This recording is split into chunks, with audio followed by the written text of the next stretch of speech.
All right, this is it. It's showtime. All right, fine. We'll do that. We'll do that. I need to get more Carl sounds. More Carl lines that can be taken out of context in some way or another. Hi, welcome back. This is Planescape Torment. A wonderful game, especially if you like reading about guts and viscera. I kind of do. Doesn't everybody? Hey, anyway. Pharod's basketball court. That's where we are. Wayne June lines? No, there aren't. I'm sorry. Feel free to suggest some, though. I might go grab some. God, Wayne June was brought up yesterday. Narrator for something. Narrator for something. I think it was something I never played, though.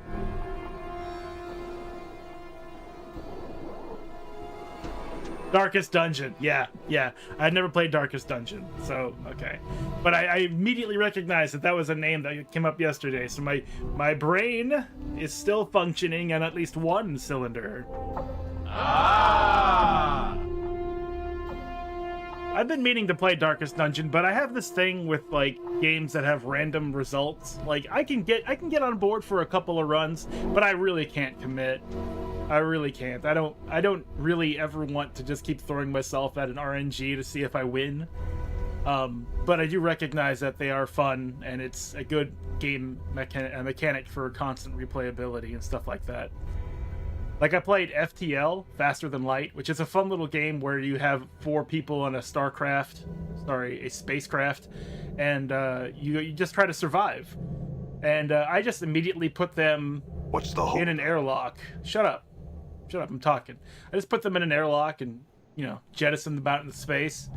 And that's like the sum total of the enjoyment that I would have in that game.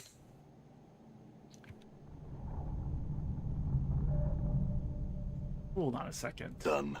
No. I mean, not you guys. Here, let me just hit this button here. I used to... Oh, I don't think I have it anymore. Yeah, I don't have that button anymore because this is a different Stream Deck. I used to have a browser-only button that would stream the browser, but let me click this and... Mastery over life and death was chief among my early pursuits. I began in humility, but my ambition was limitless. Who could have divined the prophetic import of something as unremarkable as a twitch in the leg of a dead rat? Wow. Wayne June.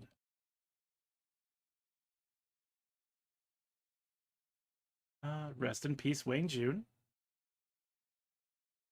IMDb. Known for Dota, Darkest Dungeon, BBC New Creatives, Liberty Vigilance. Narrator for that game. And that's it, I believe. Rossed, welcome in. Welcome in. How y'all doing? Updated my Breton. You did. All right.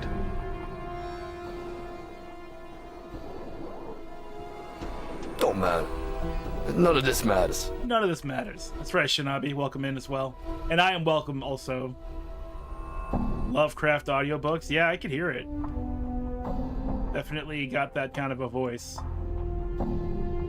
It's a shame he was never on The Voice. I think that would have been a great move for him. Get up there and sing in front of some judges and see if they like add him to their little singing groups.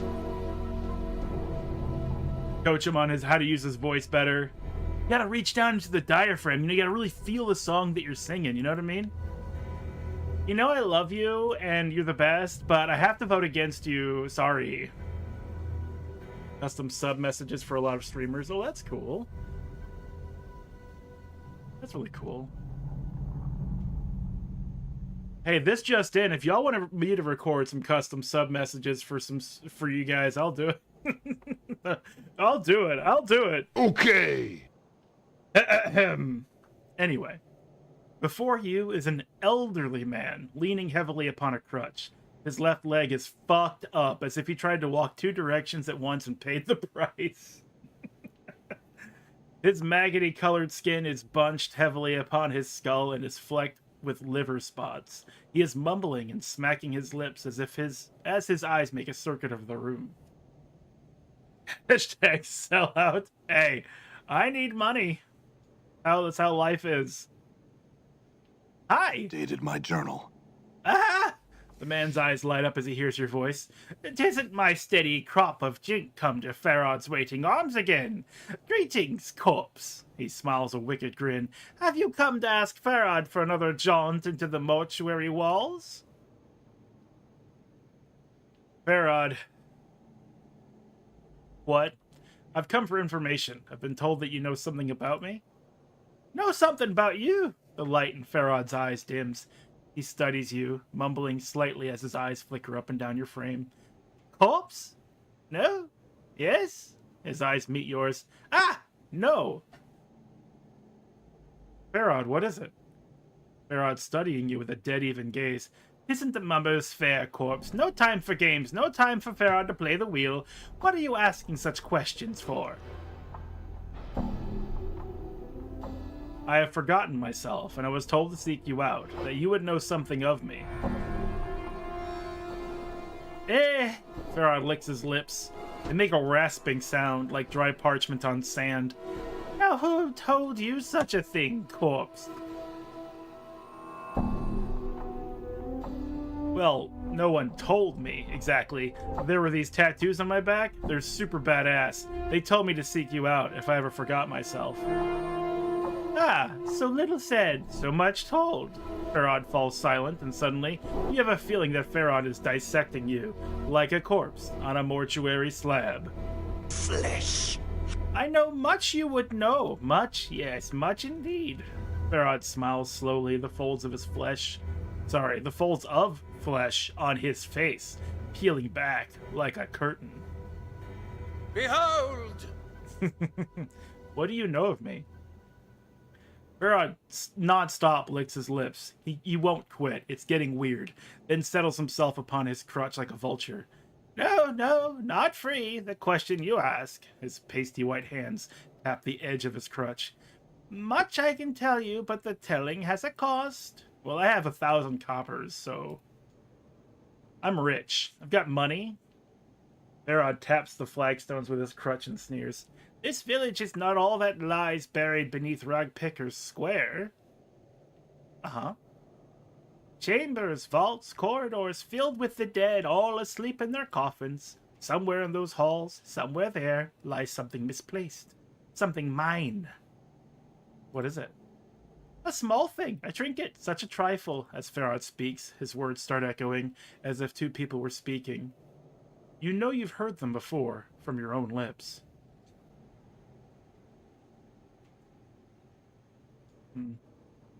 Remain silent and listen. A small thing, a trinket, such a trifle. It's the pen cap to my big pen. Could you go get it for me? Pharod turns away as if embarrassed, but his voice sharpens like a knife. A sphere, bronze, ugly, feels like an egg but tisn't, has the stink of custard about it. Fetch it for me. Such a small favor. Then a favor will I do for you, corpse. He winks suggestively. Do you know where this sphere is? Ah, Pharod sighs like shifting sand. And why do you suppose I ask you to look for it, corpse? I do not know where it is. I know it is buried deep, far deeper than any villager has ever gone. Pharod tisks. It may be in the catacombs where the waters run deep, deep, deep. Deep. Super deep. Well, why don't you get one of your collectors to search for it? I know you just said that no one's gone down deep like that, but, you know, get one of your collectors to go down and knock the bottom out of the catacombs, and maybe it'll turn up. Because the corridors need no more dead from this village. Strong, fast, clever, these are qualities my villagers do not have. They go below, they do not return. Pharod glances at you. Perhaps the dead will welcome their own, That is what I think, corpse. Very well, I'll do it, but I want to know what I'm buying with this trinket. There's a lot of knowing rattling around in my brain box, corpse. He holds up a withered finger. One of them is this bit of wisdom. Everyone wants something, whether they know it or not. There is much I know about you, much that you would want to know.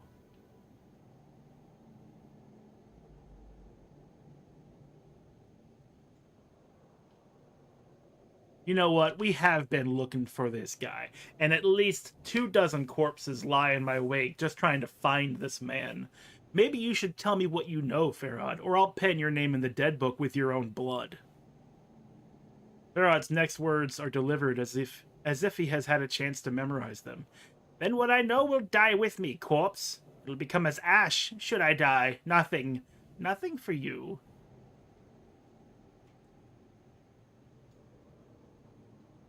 I doubt you can tell me anything of value, Pharod. I've learned another priceless bit of wisdom. For you, I give it for free.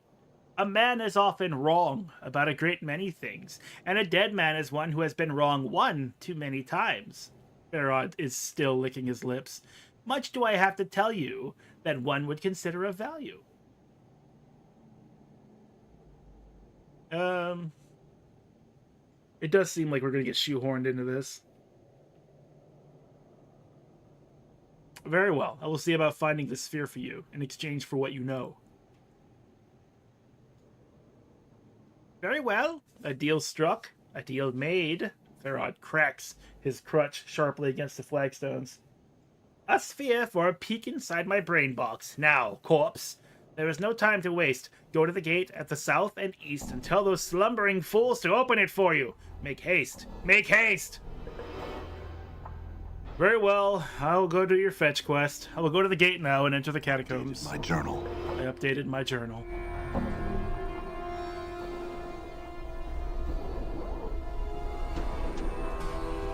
I wonder what the Dusties are doing to get their copper commons. How come they have so many coins to just hand out to people who find dead bodies? Like, what's the economy based on here in Sigil anyway? Like in Borderlands, it's an entirely gun-based economy. You know, you buy and sell guns to get more guns.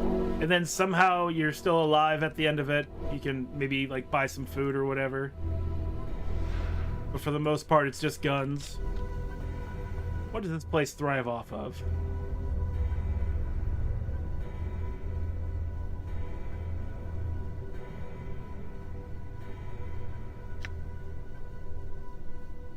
The gate at the south and east.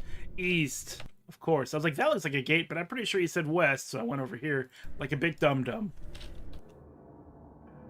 Maybe we should go back and drop off some stuff before we leave. Ojo, Marta, Quint.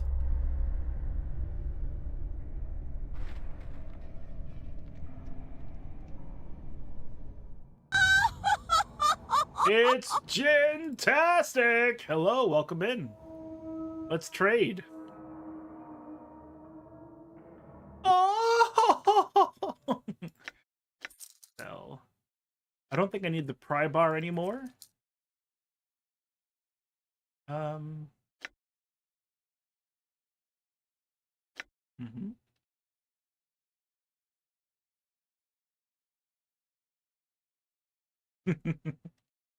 How you doing, buddy? Today we are playing Planescape Torment. It's a fantastic little title, especially if you like talking about blood and guts. 1 to 4 piercing fists, fighters and thieves. Piercing. I don't know. We haven't tried using that yet. I might try it. I might. Though I've already got my cool battle axe. I'm gone. Wait, what?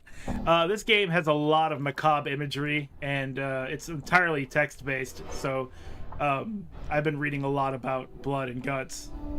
This lady here is plunging her hands into the innards of a corpse.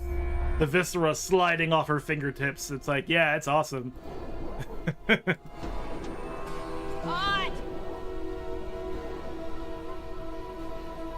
The guard gives you a once-over with bored, half-closed eyes. If you want to use the gate, bar's your cutter. He nods towards Bar, standing in front of the gate. If not, leave me be, will ya? He looks away from you. Bar? You are Bar.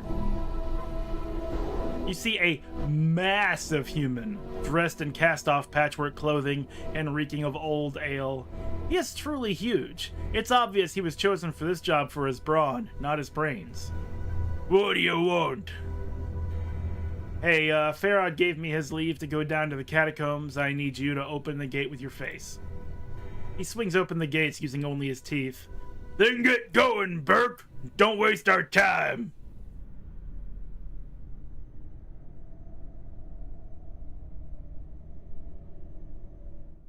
Onward to a dungeon! Weeping Stone. Quick save right here. Game cannot be saved while hostile creatures are nearby. Quick save successful. Sometimes it just takes a little persistence.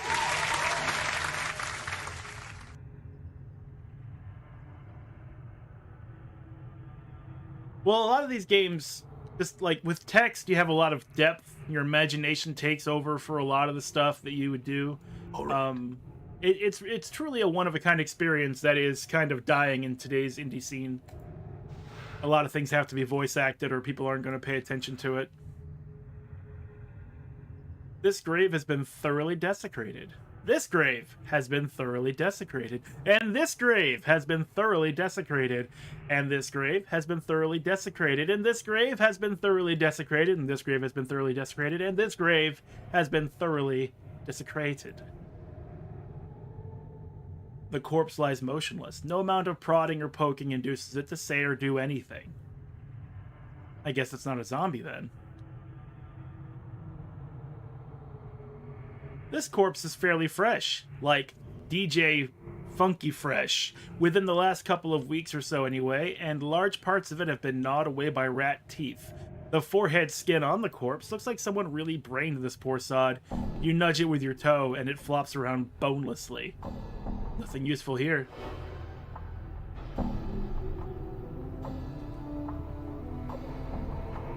This grave has been thoroughly desecrated. Cranium rats! My worst enemy. Charge! Killed it! Ha ha ha! Murder the rats! Chase them down wherever they go! End their lives! Ow! One of them bit me! One of them just cast a big fucking ball lightning at me. Holy shit. I don't have any fireball spells of any kind. So we really, really do just have to murder these things as fast as possible. This is great. We're all having fun. Yeah.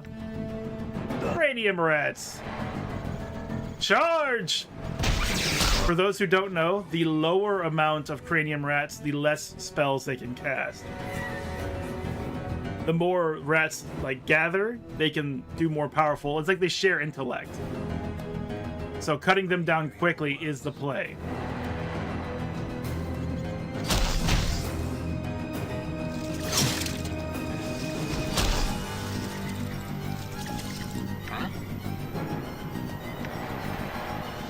I will hear you.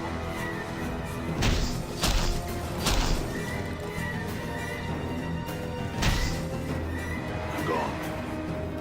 And then afterwards, tails. Cranium rat tails. Delicious, grimy, one-of-a-kind flavors. Cranium rat tails. Get yours today. Give them to your kids. Eat them like spaghetti.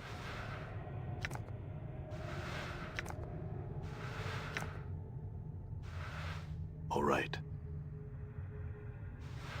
They say the cranium rat tail is the, shit, you know what? Forget it. It's the chicken wing of the rat. There we go. Ah, yes, quick loot. I remember that from the enhanced editions of Baldur's Gate. I just remember it was never in this game initially. But yeah, you're right. Where is it? Quick loot right there? Yeah. So I can just click all that stuff. Thanks for the heads up. Clock clings true. Ah. Our new skill. There we go. The quick loot skill. I'm gone. These are ghouls. You know what they say about ghouls? Great. I hope he doesn't lose his memories this time. Just sitting here wondering. And you have to go spoil my fun. I got one shot. I was gonna say ghouls just want to have This fun. is great. We're all but having fun. I got shut up pretty quickly. So yeah, for those who don't know, this game, our main character is an immortal. He cannot die. So when he does die, he just gets back up later and everything's fine. We've already had our guts opened up and looked at for trinkets. Our brain opened up, our chest cavity, all kinds of stuff. We did find a ring though.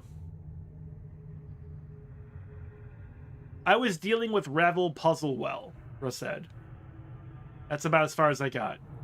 I think I got mazed, and then I couldn't find my way out. I think that's what happened. I think. It has been like over 20 years. But I do have a surprising amount of memory for this game.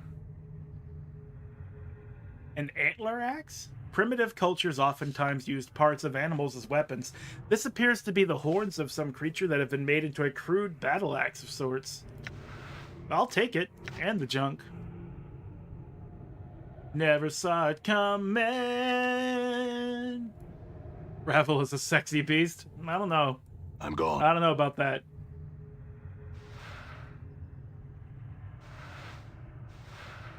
My first playthrough with... Yeah, so if you got stuck on that same playthrough, then that makes me feel great, knowing that I was not alone.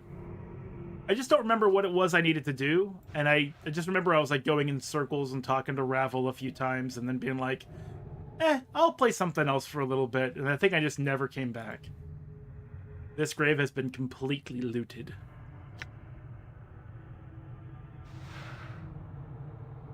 This carved face drips with humidity. It appears to be weeping. Whipping? Weeping. It whips its hair back and forth. As they say. As they say. I'm gone.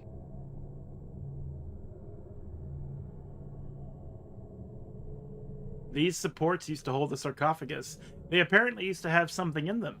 They don't anymore. Punch daggers of Murin? Seems like something I should pick up. A high quality stiletto. Oh, the Humanity Leg Bone Club. I will take... Is that 540? 510 copper commons? Wow. These bones look like they've been gnawed extensively. They are scattered randomly. This furniture is evidence that someone used to make this crypt their home.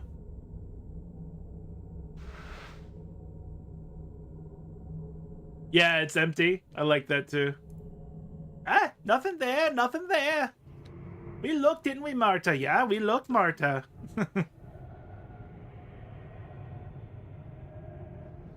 The corpse lies motionless. No amount of prodding or poking or suggestive gesticulating induces it to say or do anything. I guess it's just not into me. Most corpses seem to be into me. Not that one.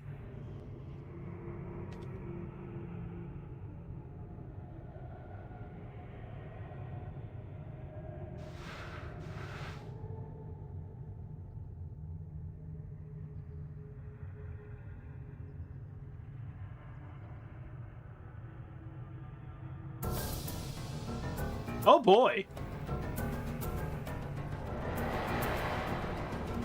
This game is also on consoles, Jin, if you would like to play it yourself. I highly recommend it. It's an easy game to play. It's just a lot of dialogue, but hell, you've been through FF14. You know how to read. You would have a lot of fun with this, I think. What? Balin, your path is mine. Coming up the back, it's Talkin with the sword.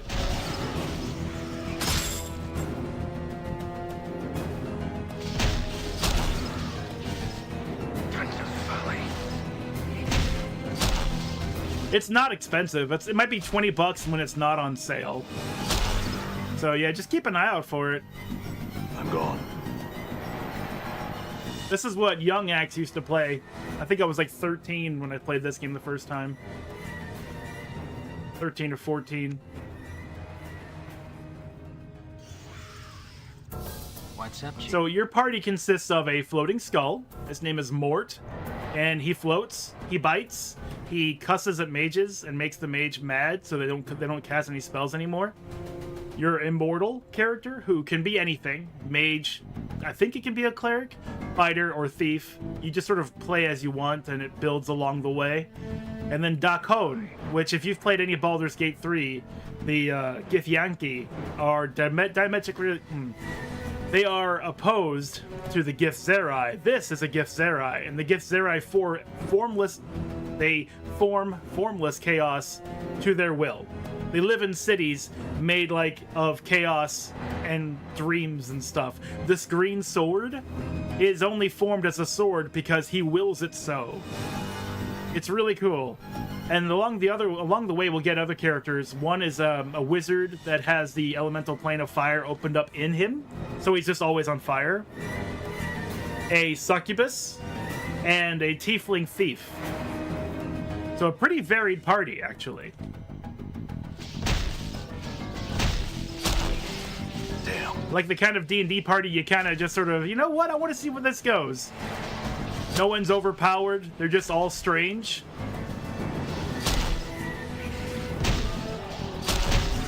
Is there really a difference? All right. Is there really a difference?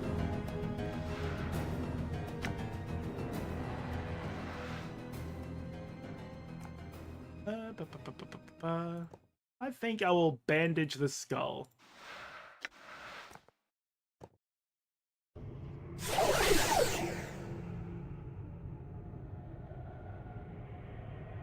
Oh yeah, see that's the thing about streaming. I mean, especially if you're gonna beat the games that you stream, it's a long time to get to all the games you'll ever want to play. I'm gone. So just keep that in mind as you put it together. Like, I did Final Fantasy all of 2024, and it took all year to do the first 10 games. And Tactics, which Tactics was a lot of fun. I'm glad we did Tactics. And I'm glad I finished that game too. That was definitely a bucket list item for me.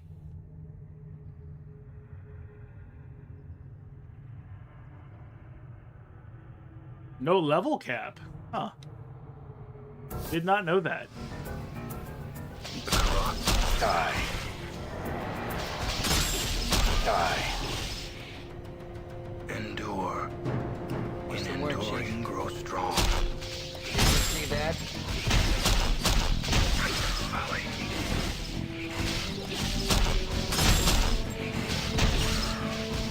I hear your words. Valley.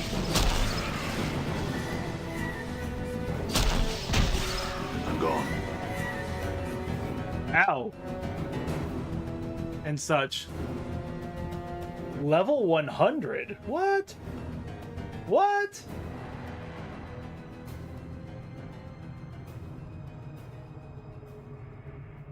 Yeah, I wouldn't think I'd need that kind of firepower. I'm pretty sure that if I just used like an acceptable strategy, I could probably win the day, you know? This face, like the passage beyond it, appears to have been defaced in some sort of earthquake or explosion.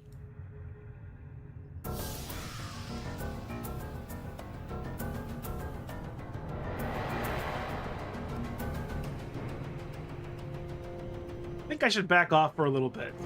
What do we have to heal with?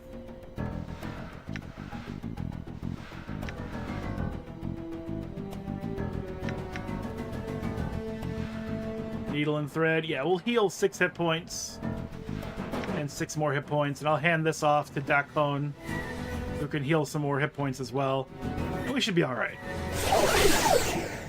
I will hear you. What's up?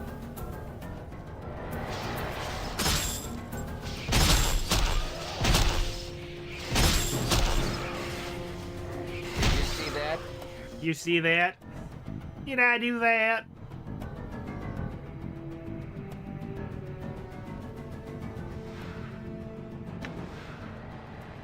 Claw. This is the foot of some large bird. More than likely this was discarded from someone's dinner. But it's blue. It's an unidentified foot.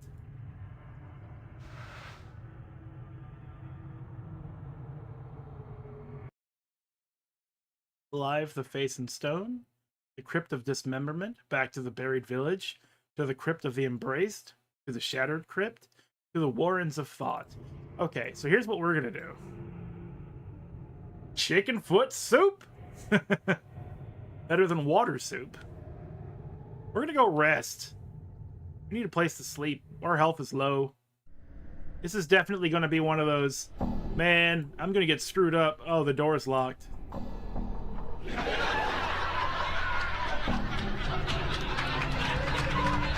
They want me to stay down here. They want me to die in this place. Where's that rest button?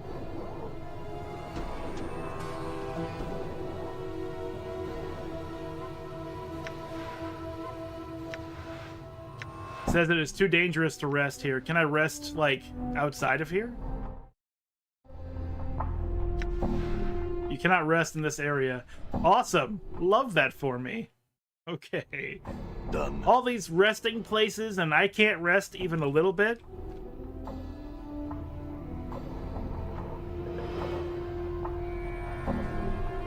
Do we have respawning enemies or did I just not kill these? No, I definitely would have killed them.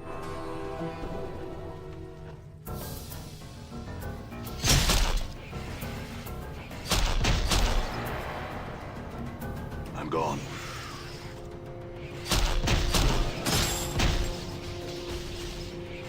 Did you see that? Yeah. There's something I have to remember. Our AC is 9. So I really shouldn't be tanking anything. Mort or Dakon are far better for tanking in this regard. I'm gone.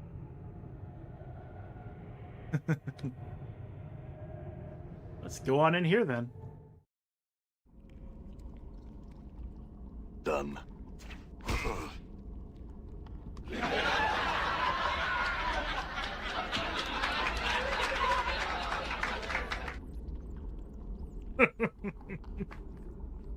What the hell is this? That would be a trap. All right. These gratings are slightly crusted with old, dried blood. These holes lead down into darkness. You can hear something moving down below. The stench of rotting meat rises from them. You can hear something faintly ratcheting in here. These gratings are slightly crusted with old, dried blood. Well, I have no way of finding traps.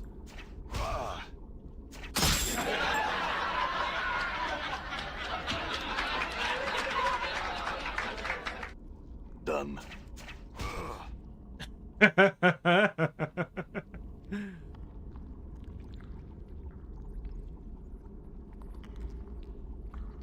Okay. All right. I mean, I don't fear death. I don't fear death. I don't fear nothing, man.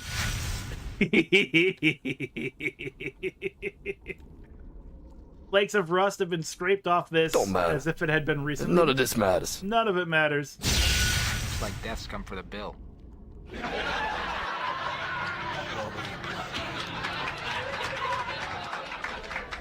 All right, we'll come back.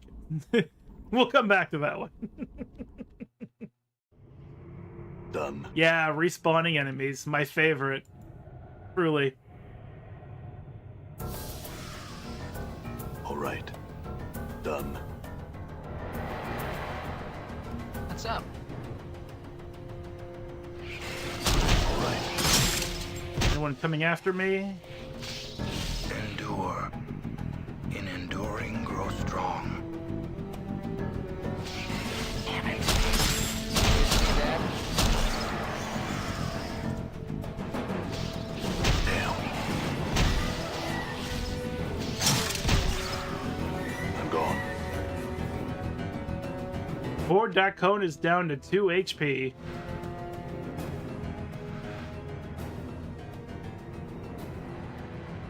Glaive. As you pass one of the twisted stone faces on the walls, it calls out to you in a creaking voice that sounds like the shifting of boulders. Mortal, regard me. I am Glaive. I would have words with you. Hey, how did you know I'm immortal? I see a burning purpose within your shell. I see many things in the falling dust of these tunnels. I can see it. You lack something essential, and that keeps you from death's totally wicked sweet embrace.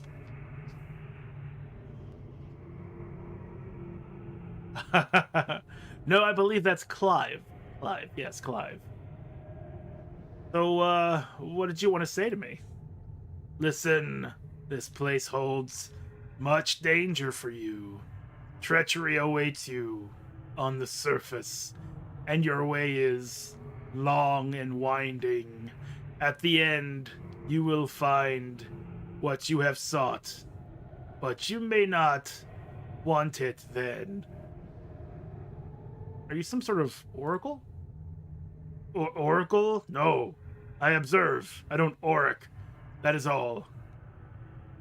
In that case, perhaps you can answer some questions I had. What did you want to know? What can you tell me of the catacombs around us? The catacombs were carved eons ago to house the dead of the city who did not wish the tender ministrations of the dustmen. They have become the refuse ground of the city, where dwell monsters barely seen, where humans prowl like scavengers among the scavengers. Many as one patrols these tunnels, and has turned many against their natures. The dead nations prowl as well, guarding against the depredations of the humans who come among them. Tell me of the dead nations. The dead have achieved life in their own way. They rule a portion of these catacombs. They struggle with many as one for the heart of these tunnels. Tell me about many as one. You have heard of cranium rats. When they gather, they become more powerful. A shared mind. They and their servants, were-rats, seek mastery of these undertunnels. They war with the dead nations. Well, tell me more of these catacombs. Never mind. I had some other questions. Tell me of yourself. What are your likes, your dislikes, your measurements? Hot! I was once a respected leader of my community in the lower ward. A petty lord sought to increase his power at the expense of my people.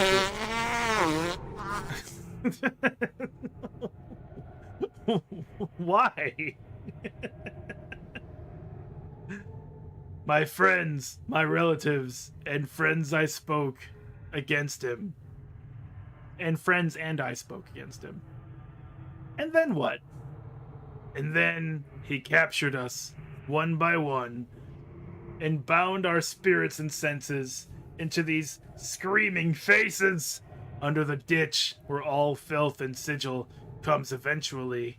And then he let the polluted waters above flow through our mouths and noses and eyes.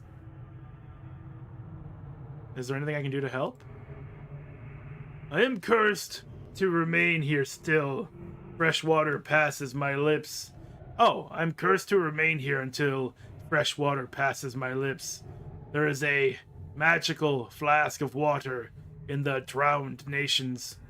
Bring it to me and give me a taste of it, and I shall tell you of someone who can help you unlock its full potential, and you shall never lack for water again. Where is this flask? Dated my journal. I do not know. There was an artist named Chad, who frequented these tunnels. He knew. Find him, and he may tell you. I'll see what I can do. Farewell.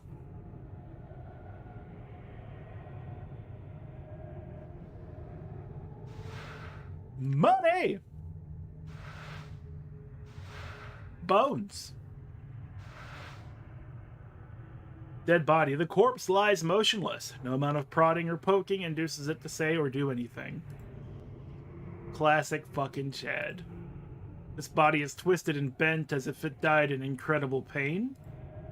Unlike most of the barrels and urns in the catacombs, these appear to have been relatively unmolested. Interesting choice of words. This carven face sweats with the damp air, with tracks cut into its face from the dripping water. Done.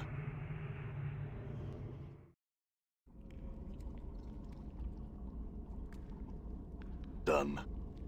Sure hope there aren't any traps in here.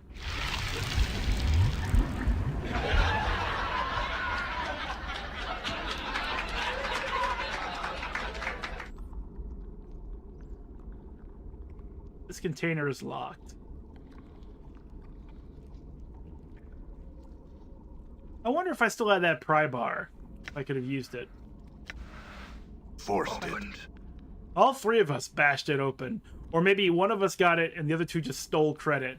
Either way, main character bashed it open, or Dacone used this Chaos Blade to like wiggle under the lock and slide it open, or Mort just like gummed it open. Something happened there. Money! And a sledgehammer.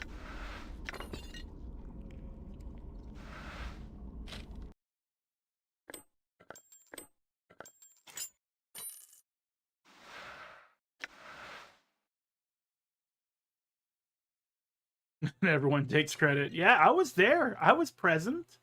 And so I took part. Give me credit. I want to pass this class with no effort whatsoever. Give me credit. I'm going to use one of these.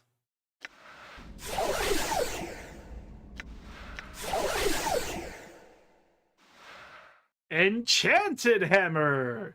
Enchantment? Enchantment! Enchanted +1. This hammer bears a wounding enchantment and is much lighter than a normal hammer, allowing it to be swung faster and do more damage in combat. Any history or legends concerning this hammer have been eclipsed by other, more famous weapons in the Encyclopedia Magica. Nonetheless, this sledgehammer carries itself with a quiet dignity.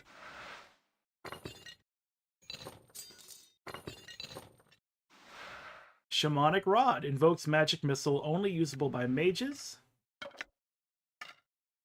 There you go, buddy. You can stick your chicken foot out at people and make them take damage. Let's do the old straight line formation. All right. Let's do the old straight line formation. That's better. These caps are rusted to the ground and cannot be opened. It looks like they controlled airflow into the crypt. The names and warnings inscribed into the stone have been chipped away into illegibility. Eh. It don't hurt. Yeah, it doesn't hurt. Save versus spell. We're fine. Get out of here. Actually, too dangerous. This multi-trapped room is too dangerous to sleep in.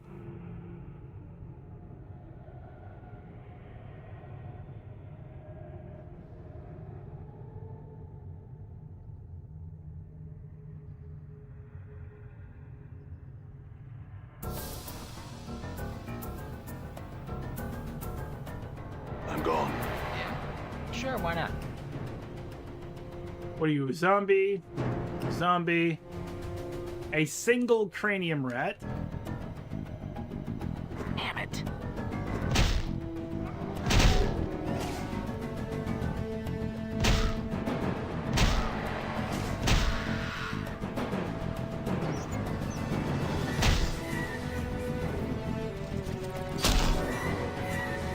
Done.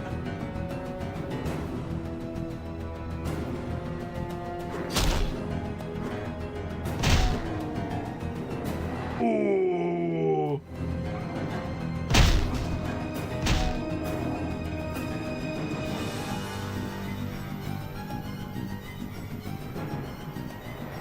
It's Chad! Everyone, look, it's Chad!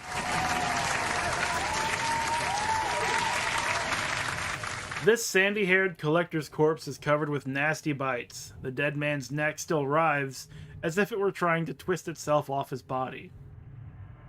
That's, interesting.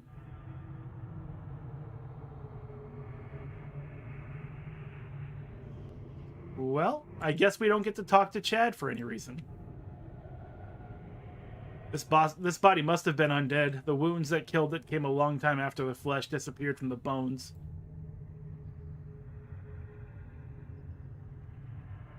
And what's in here?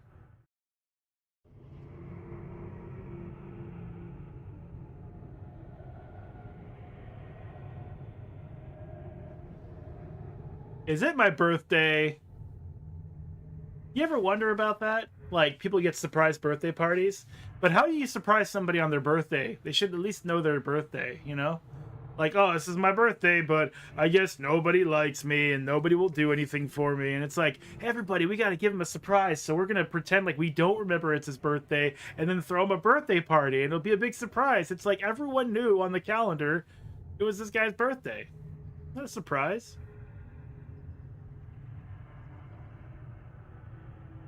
Anyway, Hargrim the Bleak. Probably not somebody you want to invite to your birthday. Stop! Thou have come too far, traveler, and trespassed into the dead nation's realm of the Silent King. Will thou submit peacefully? Submit to what?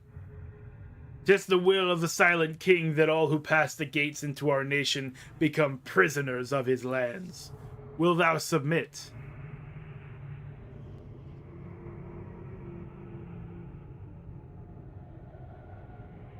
I mean, I'm kind of boned here if I don't, right? Pretty sure. Very well, I will submit. Come then, we shall show thee to the chapel.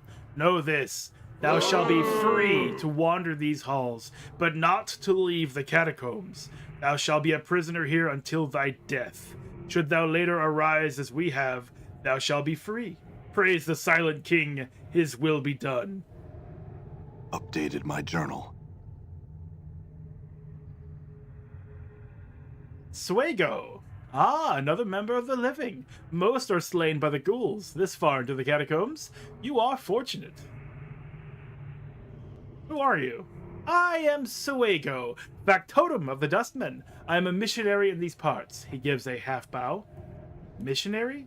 Yes, I came to these catacombs after hearing rumors of undead that were aware in these parts. I hope to save them. Colonel, do you mean to save them? Yes, passion ties them to this false life. I hope I can teach them to forsake these passions and leave this false life behind and reach the true death.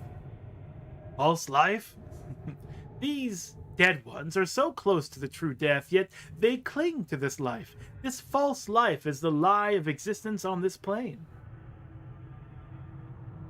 You want them to die? I wish them to transcend this plane of existence, divorce themselves from passion. It can save them.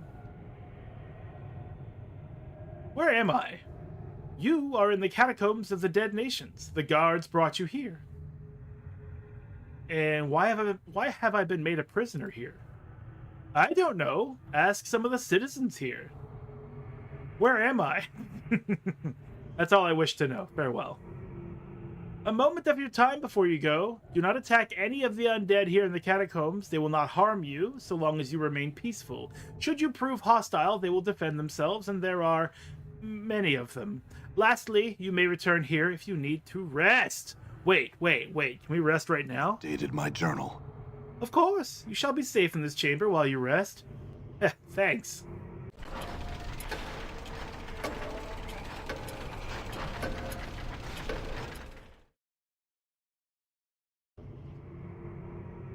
I haven't had enough sleep. Need a rest. Thanks.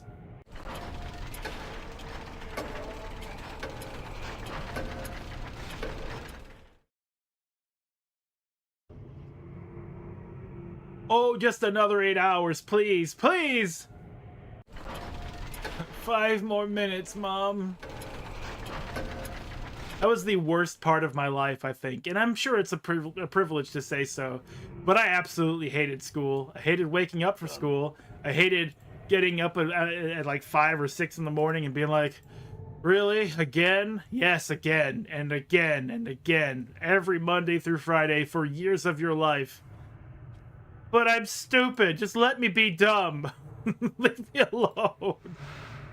And they did not. They would not. Their torments were unceasing. Here, learn slope, dummy. No, I can't. I can't. I just want to go home and finish that bowl of cereal I started before I had to run to the bus. The small brazier barely gives off light, much less heat. I just want to keep playing Super Metroid. This metal slab is apparently used as a bed. There looks to be a portion on its side that can be pried open. Well, use our teeth, Mort, just like you did before. You're not going to be able to pry into Suego's things while he's around. You'll need to find some way to distract or lure him away from the area if you want to get in there.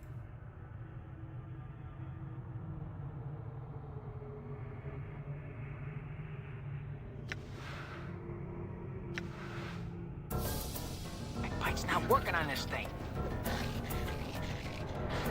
What? Weapon's not doing a damn thing. I hear I shall serve.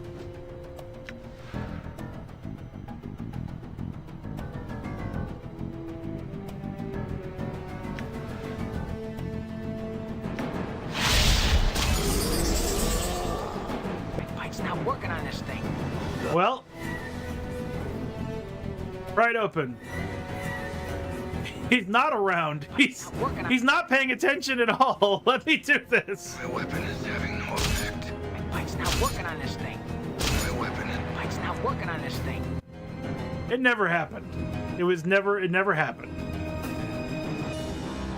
But I feel like I've discovered something I wasn't supposed to know. I'm gone. And we'll just continue on as if we didn't know that.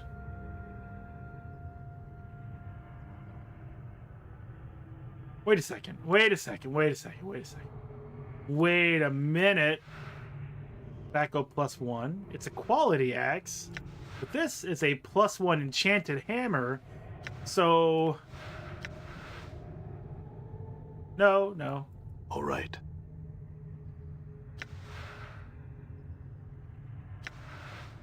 My weapon... Yeah, okay. No effect. My bike's not working on this thing. I am wounded, and your will be done. My bike's not working on this thing.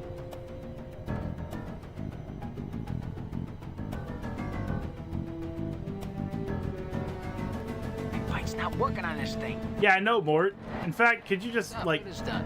sit over there for a minute? I shall serve.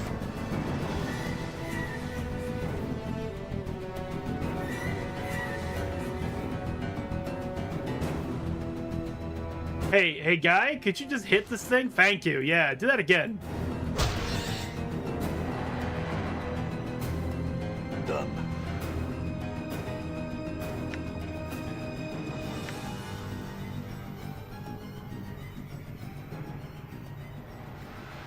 Don't need Mort's taunt. He was after Dacone. And that's okay. Certain that Suego's not coming around, you pry open the small panel and peer inside. There's some sort of book or journal there. Pull it out, read it. Oh my god, the book proves to be Suego's journal. Okay, I was like, really? My journal's in there?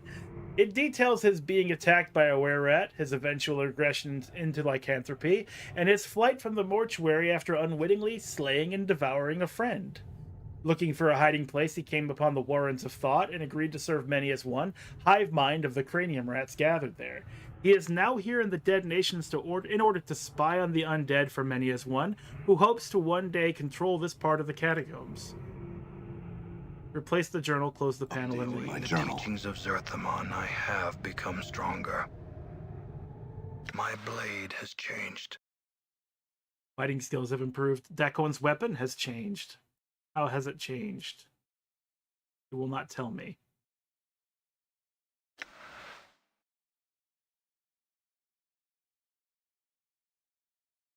All those thugs. Oh, would it work on the thugs? I didn't know that.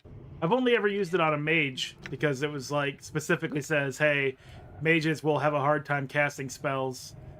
Magic resistance does not affect it, so you can use it against magic resistant enemies. Target gets a -2 to hit, -2 to AC, and -2 to damage. Oh, that's cool.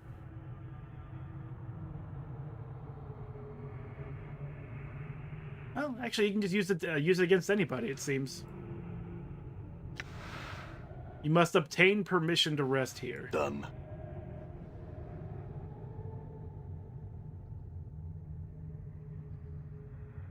Now, Axton, why did you just murder Suego? Did you know that would happen? No, I didn't.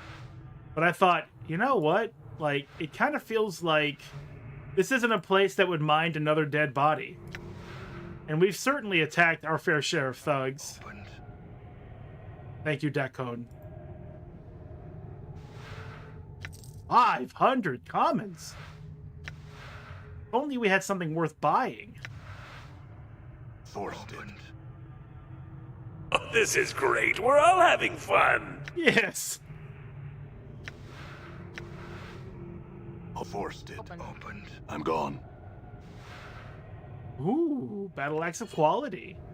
Battle axe and a battle axe. Because we need more money. Invest it all in Bitcoin. I'm gone. Fucking Bitcoin.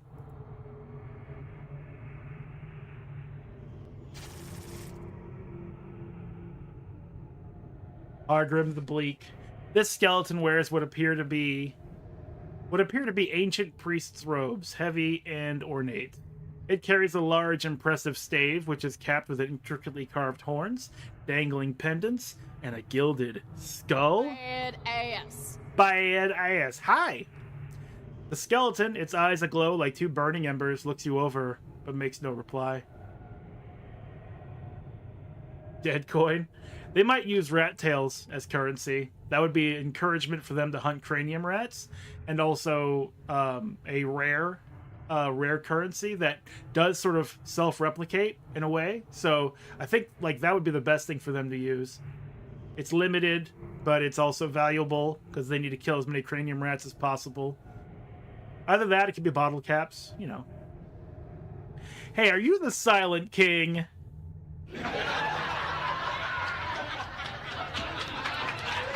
You haven't said a word to me since I came back here.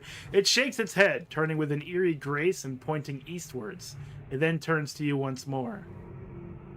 Are you Hargrim? It nods solemnly, the pendants suspended from its stave tinkling softly. There is something disquieting about its silent, piercing gaze. Well, I had some questions. Did you know Suego's a cranium rat spy? It draws close to you, smelling of dust and moldering cloth. What is this thou speak of? What proof have thee that Suego runs with the brain vermin? Yeah, there's proof in his quarters, his journal. He's dead now, though. Dated my journal. I shall look into the matter. Should this be true, I shall owe thee thanks. I had some other questions. Why have I been made a prisoner? 'Tis the will of the Silent King. The living who are caught here are made to languish in his halls until they join the quiet ones. Could he be convinced to allow otherwise? Dated my journal. After a short silence, its jaws creak open. 'Tis doubtful, but perhaps. Mysterious are the ways of the Silent King. Can I speak with him? It holds up a bony palm. With a creaking groan and a puff of dust, its jaws open to speak. No. Its voice, deep and resonant, echoes for a long while in the vaulted chamber. Why not? Why? Why? Come on. Why? Its voice booms throughout the chamber. No living creature may pass the doors that lead to his throne room, nor would I allow thee an audience even if such a thing were possible. Thou shalt not see him. But I need his permission to leave. It holds up its palm. No, by the power of the Silent King, thou shalt not leave this place. What can I do to convince you?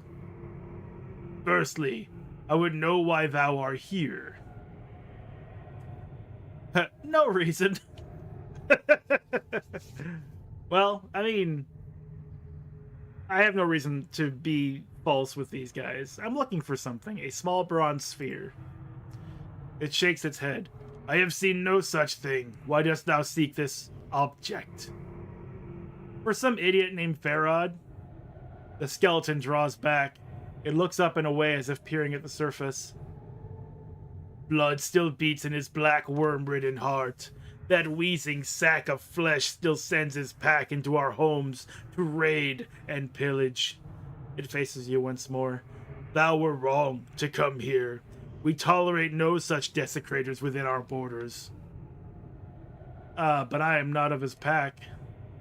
Why then art thou here, invading our homes on a fetch and carry for that miserable soul?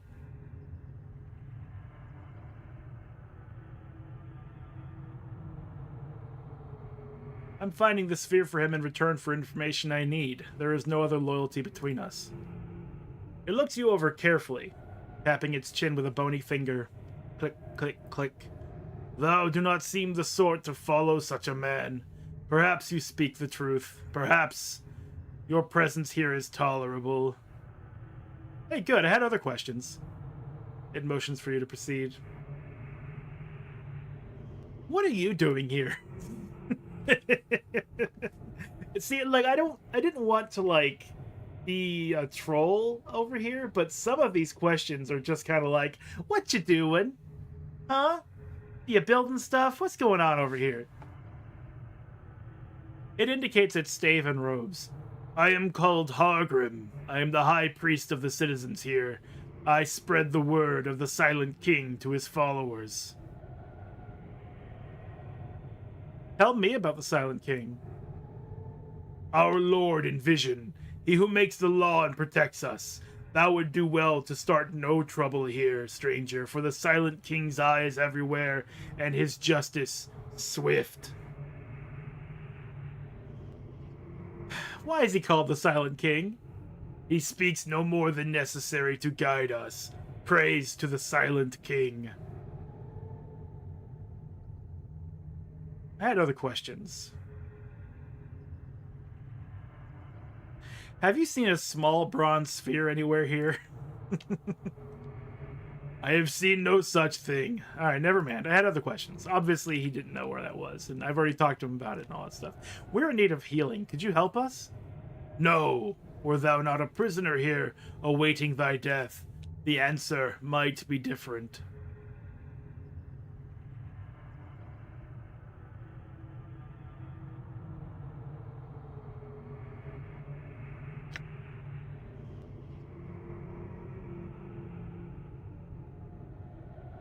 Let me ask you of someone in particular. Nah, never mind. Never mind, farewell. All right. Ooh, Scroll of Blood Bridge. I will hear you. I shall serve. Allows user to cast Blood Bridge. Allows user to copy Blood Bridge into Spellbook. Level 2, Wizard. A bizarre compact of the healer's heart and the merchant's mind, this necromantic spell transforms your very body into a marketplace that barters life and death. Your life essence can be given to others at a cost to yourself. When cast, the mage can select any living, non-undead target within touch range and drain life from himself, 2 HP plus 1 HP per level of the caster, and give it to the target.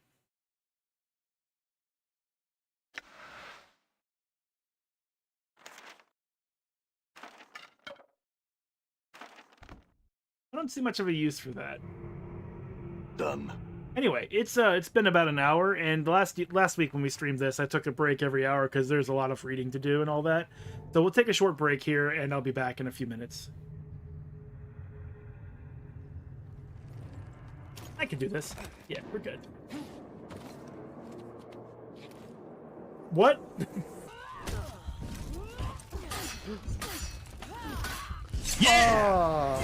Nice. Oh, damn. What an execute. victory.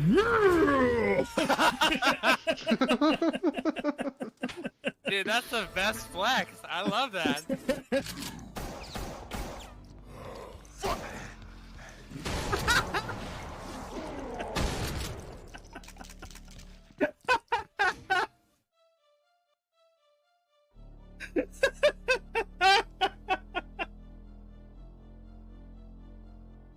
Oh, that was a good one.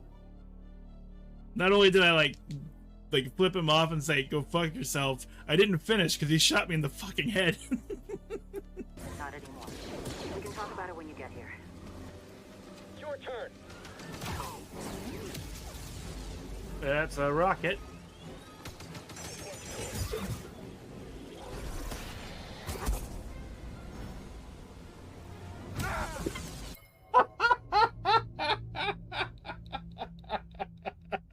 Have you perhaps encountered a giant miniature space hamster other than Boo? A female giant miniature space hamster? I don't know why Jihara doesn't have a voice. Are you sure? Boo is restless. Look, Jihara, Boo wants to come, alright? Do you know of any female giant miniature space hamsters lying around? Speaking sorry to pry, but I feel like I need to ask. Are you still horny for high schoolers? Wait, actually, forget I said anything.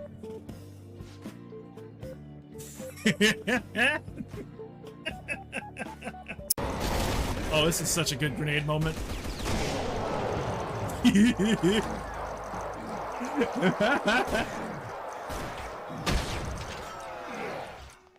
This dude's crawling around. Holy shit.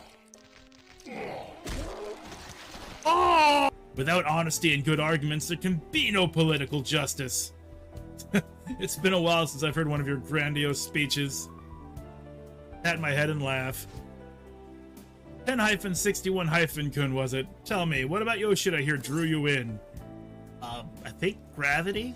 Like, he's kind of large, so the orbital pull sort of dragged me in. It's hard to say. Come again.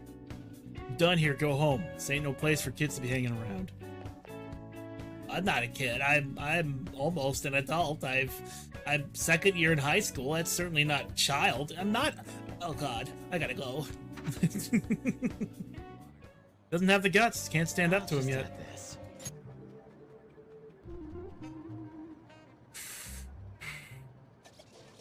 It was a normal night like any other night. Once again, don't have my chili dog. It's been a week since I last had one. Maybe I'll find one tonight. So what should we do today? Anyone? Any suggestions at all? Hello? Am I alone here? Ryuji, tell me you're a phantom thief. Oh God, it's as if time has stopped. What should I do? Oh, I can't move either. Am I even speaking? Is this all in my head? Oh, what a nightmare. Truly, this is the flower shop? Having flowers nearby can really brighten your mood. I recommend feeding them plant nutrients, as opposed to a cheeseburger. Don't do that. This is the pricey nutrient. Oh shit, it's 100,000 yen. We're out of our goddamn minds. Wait, did I just buy 95? Did I buy 95? Did I do that?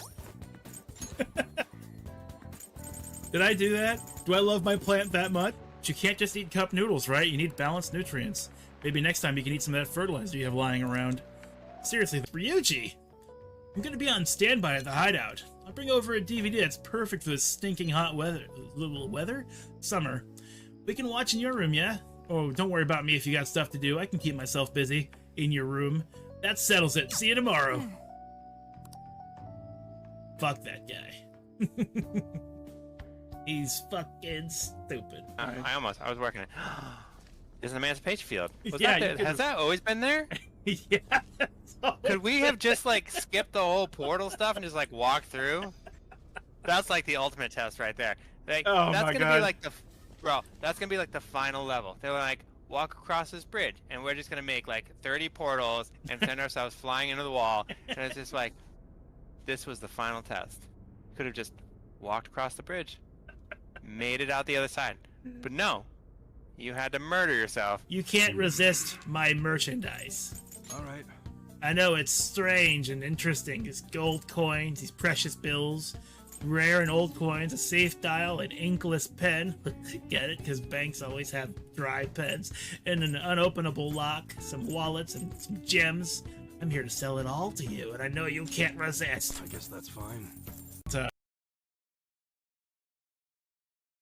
Donkey Kong after this before the N64 game was just you play as someone not Donkey Kong, and DK has always been captured. And I'm like, why? Why is this? It's his country. Is this a shaker? No. He sounds irritated. You sound irritated. Why? All I want is a drink. Am I wearing a little bow tie? Am I wearing a bow tie and doing this? He shakes the imaginary shaker furiously. Oh, this is great. We're all having fun. Am I smiling? Do you see me smiling and shaking my little shaker? No. Do you know why? I saw something funny. Because he's not a bartender. Because you're not a bartender. That's right. I'm the cafeteria manager. I'm glad we cleared that. Was there anything else? Well, that's fine. Being ostracized has enabled me to focus on my own research and development. Regardless, I look forward to working with you. I'll be sure to add some additional medicine for you, my little guinea pig. That's awesome. I'm gonna get so many drugs. This is like the biggest glitch of this game that I've ever seen.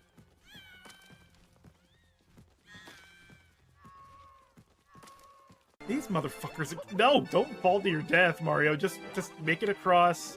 Get beefed, it's fine. Yeah, there you go. See, it's no problem.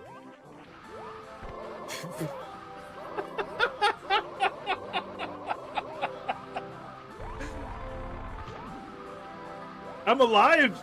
I'm still alive! If I can maybe find a coin!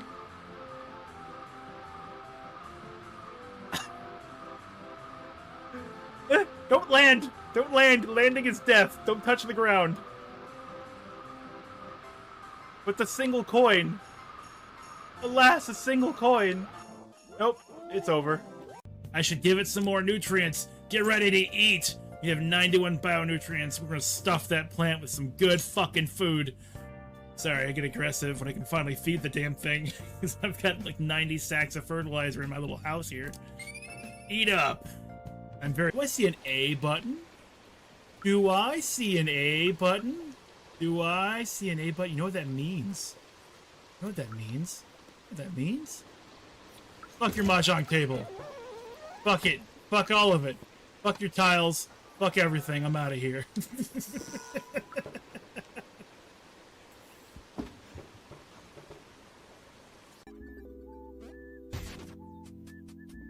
Excuse me, sir. Who are you? I am Peppino Spaghetti. You can dance.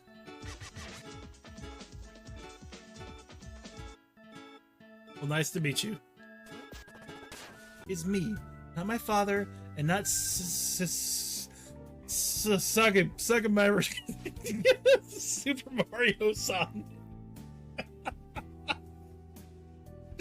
Falling apart. I'm so sorry. Fucking falling apart.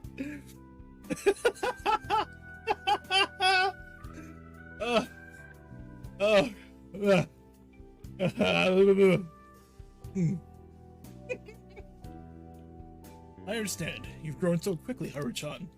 I didn't realize you became such a strong, kind, mature woman. I apologize for not coming to see that sooner. Fuck, no, not again. But what about the contract Super Mario-san made with my father? He said the reparations will be immense if I refuse to marry. Look, they're not even moving. They're just... Look, they're just dancing. Look, he's showing his moves. Yeah, he's on camera. He knows it now. He knows he's on camera. Velocity. All of my power from? All of my wonderful power? I mean, you can look right there. All of it. Or right there. Whichever one. Boom. Is that right? How can you fail at this? It isn't even a test. How dare you? Oh my. I just got gorked. Oh my lord. I will not forget that. We were in a good place until just then. Sir. Oh, what is that? Oh no! That was some kind of joke. Yes! Oh, karma is good. No, I feel like I was running from it all over again. This is it. A long time ago, I remember tagging along with Mari-san and my father during a golfing trip. Okay. I was so happy running around that I ended up tripping and falling. Then of course I started crying. Then all of a sudden, Mari-san came up to me and said, "Stop crying and get back up." All right. And that shocked me at first because I always thought of her as an extremely gentle person. Okay. But because I knew she was so kind, I managed to stop crying and eventually got back up. This is it. I remember thinking Mari-san would never say anything. Start the game already!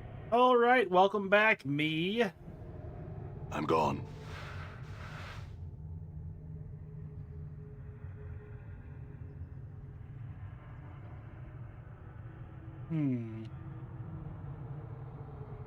The iron pew looks exceptionally uncomfortable. I mean, really? Like, what would they do? Like, put, like, jutting blades inside where the seat sections would be?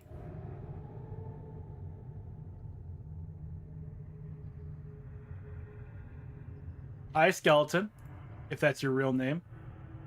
There is no meat left on the bones of this ancient animated corpse, only a few colored rags which seem to serve more as decoration than clothing. Hi! And greetings to thee, the thing's calm, faraway voice echoes from within its skull, expelled with a cloud of dust. I had some questions. I shall answer what I can. Dust falls from the joints of the skeleton's jaws as it speaks. Ask what thou will. I have more than enough time to speak with thee. Have you seen a small bronze sphere anywhere here? The skeleton shrugs, its shoulder blades scraping along the back of its ribcage. No, I have not. Perhaps thou should speak to Hargrim, our high priest. He knows much. That's all I wish to know. Farewell.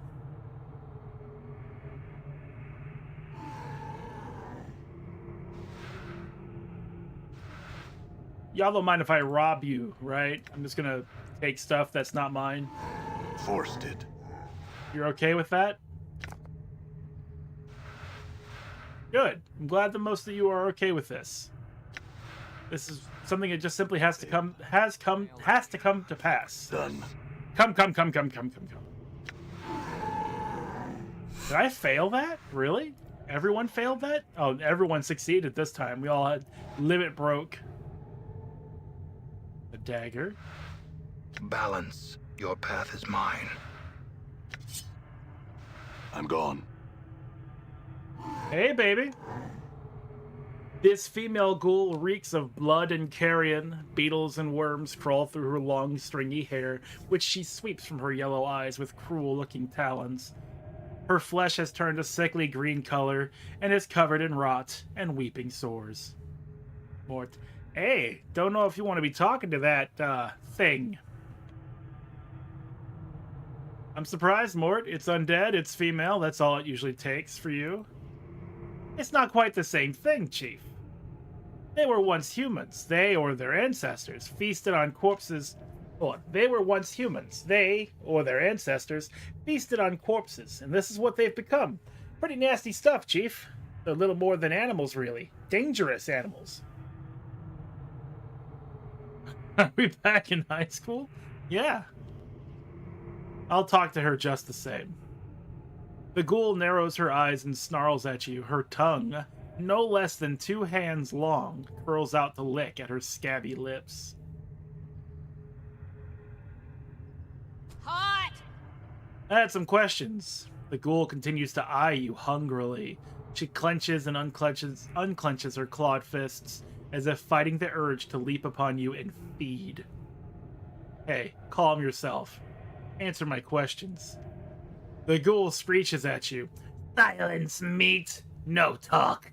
I no listen to meat thing. I hear only your heart. Blood in meat's veins. Sweet, delicious blood. Tasty, rich heart meat. Drool pours from its mouth, spattering the dusty tiles. No talk! Alright, bye then. Bye. See ya! Hey, Mort, I think she was into me. What do you think? Done forced it. Just a club. A wooden one.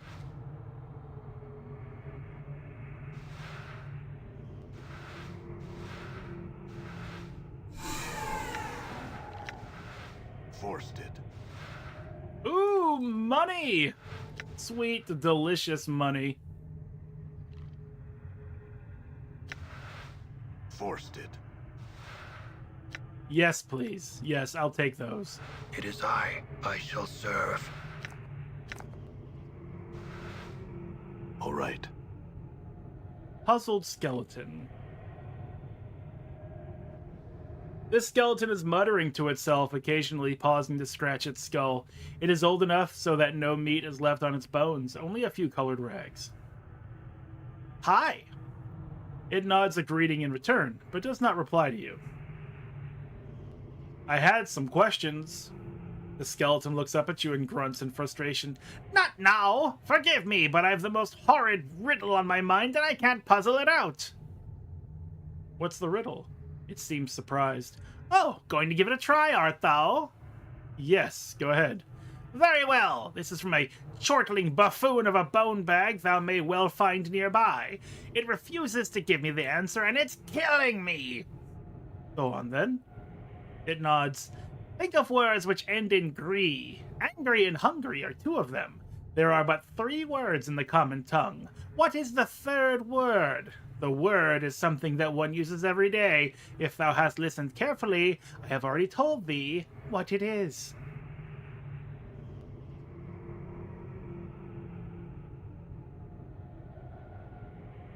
It's, Stumped as well, eh?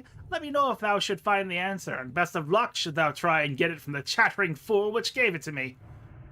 Farewell. So, I mentioned this, in the beginning of my, my stream of this game, that there was a skeleton who does give you a riddle that I was not able to answer, and I'm pretty sure it was because my intelligence score was too low. Pretty sure that's how it is. Like, I think the multiple choice options I have are not going to be the answer unless I have a high enough intelligence score. Or it could be wisdom. I'm not sure. Think of words which end in GRY. Angry and hungry are 2 of them. There are but 3 words in the common tongue. What is the 3rd word? I think the answer is tongue. Because this doesn't matter. There are but 3 words in the common tongue. What is the 3rd word? Tongue. The word is something that one uses every day. Use your tongue every day. If thou hast listened carefully, I have already told thee what it is. So I'm pretty sure it's tongue. That's the answer to this. I don't know if we can actually get that answer when we talk to that skeleton, though. All right.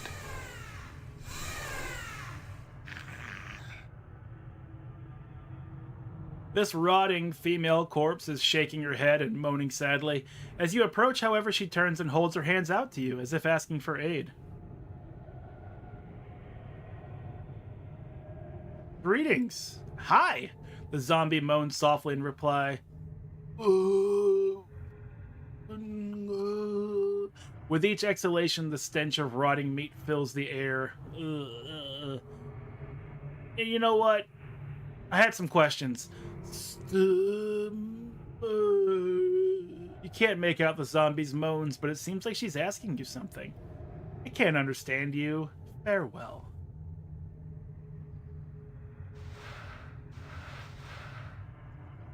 I don't need any more junk, but I'll take it.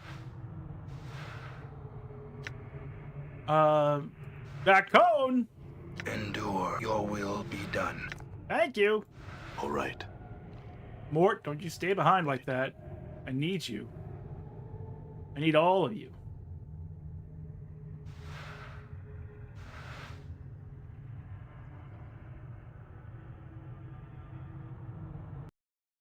Yeah, I remember being very, very mad at that fact. Like, really?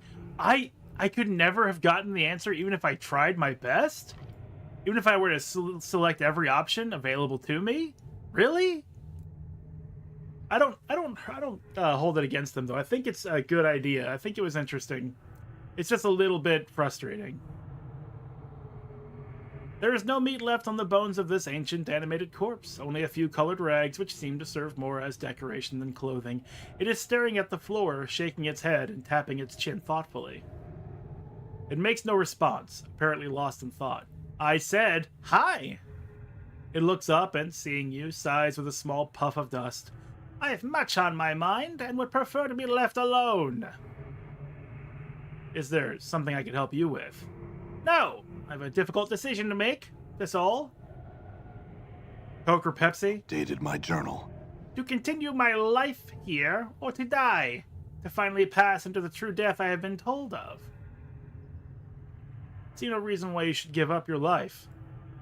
I shall take thy words into consideration. Now I ask thee to leave me to my thoughts. Farewell. Alright. Done. Alright. I didn't have to talk to him very long. He just goes, you know what? Sure. Bye.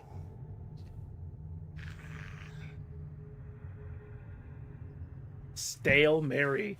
This musty-smelling female zombie looks exceptionally old, almost mummified.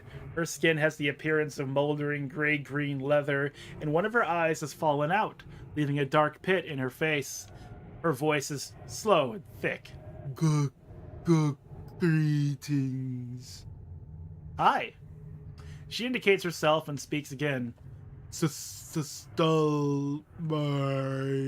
sounds as if her vocal cords are festering away in some soupy mess at the base of her throat. Stale Mary? I had some questions. Do you know anything about sailors?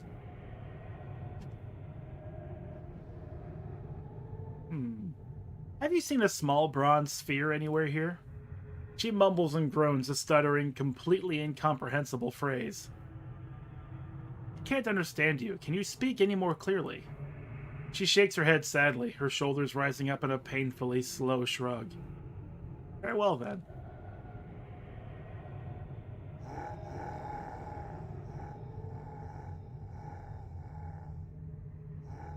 Oh shit, here he is. It's the riddle fucker. This skeleton is shaking its head and giggling to itself. It guffaws and snorts occasionally, biting down on its bony hand to stop itself. It is old enough so that no meat is left on its bones, only a few colored rags. Hi! Greetings, yes! It sniggers, puffs of dust flying forth with each breath. I understand you've got a difficult riddle. It nods, giggling. Dost thou want to hear it? Yeah. Ahem! Now, think of words which end in "gree." Angry and hungry are two of them. There are but 3 words in the common tongue. What is the 3rd word? This word is something that one uses every day. If thou hast listened carefully, I have already told thee what it is. It's, The skeleton bursts into a fit of mocking, derisive laughter. It points at you with a skeletal finger, chortling and chattering as it clutches some imaginary gut. Alright, what's the answer? Not a chance! Not a chance! Seeing your expression only causes it to laugh more, chattering its teeth at you. So yeah, my intelligence being, I think, 9? I don't even have a chance to, like, choose an option. It's just, I'm stumped. I'm too dumb for this. Tell me, or I'll break you into tiny, giggling bits. No, we've been told not to harm them. We've been told that, and we are not in a position to argue against it. What if I stump you? Will you tell me then? The laughter stops abruptly. What's this? It cups a bony hand to the side of its skull. Do I hear a challenge? Yes, yes, go ahead. But should thou lose or leave halfway through, I shan't speak to thee again. You know what? Fuck it. I'm too dumb for this. I'm gone. He can have it.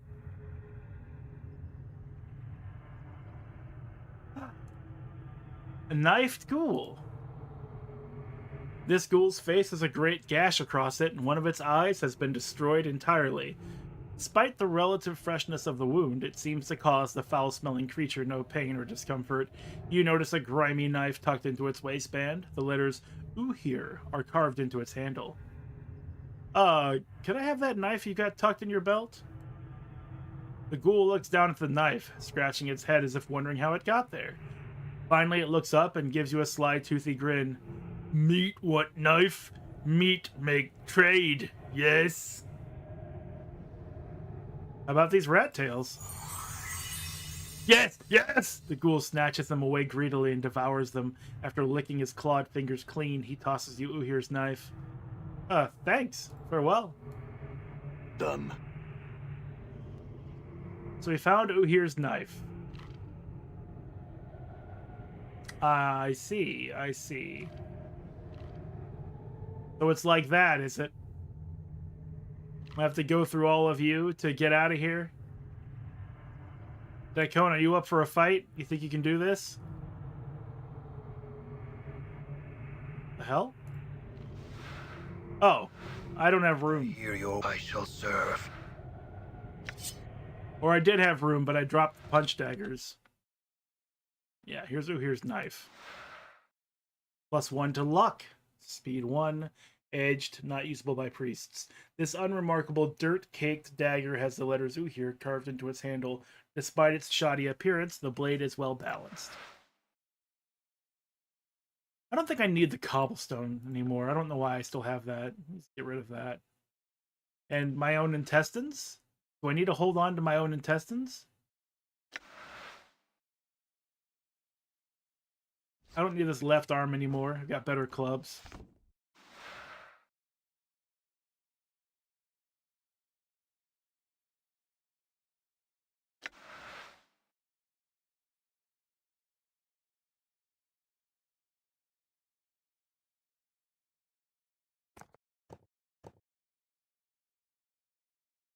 I have Suego's skull.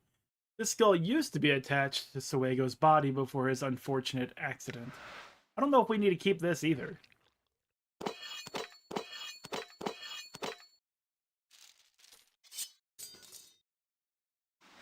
I'm pretty sure we don't need this, but I want to go back to the mortuary at some point. There was an event that I know that I missed. Done.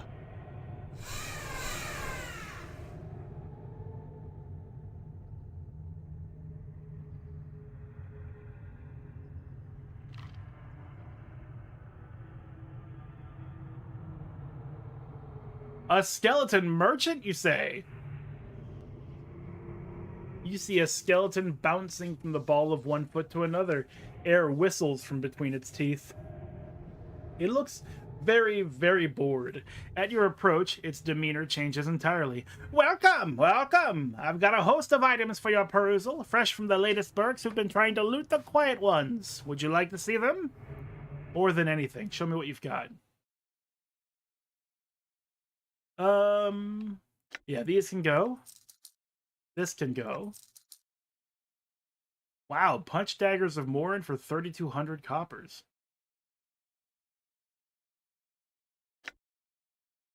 This, and this can go.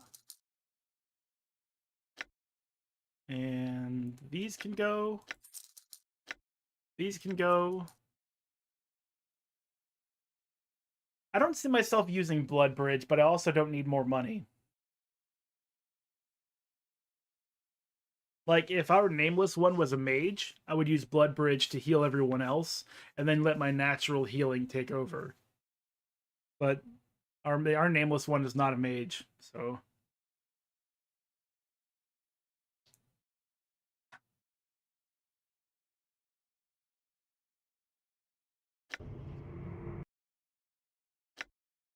However, can he use the scroll anyway? No, he can't.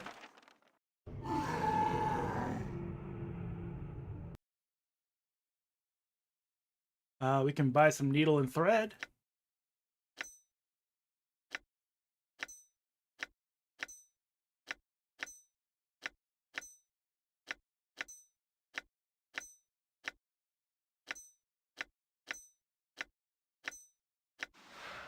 All right, I was like, am I really just doing one at a time? Let's get a lot of it. Let's go crazy with the cheese whiz. There we go.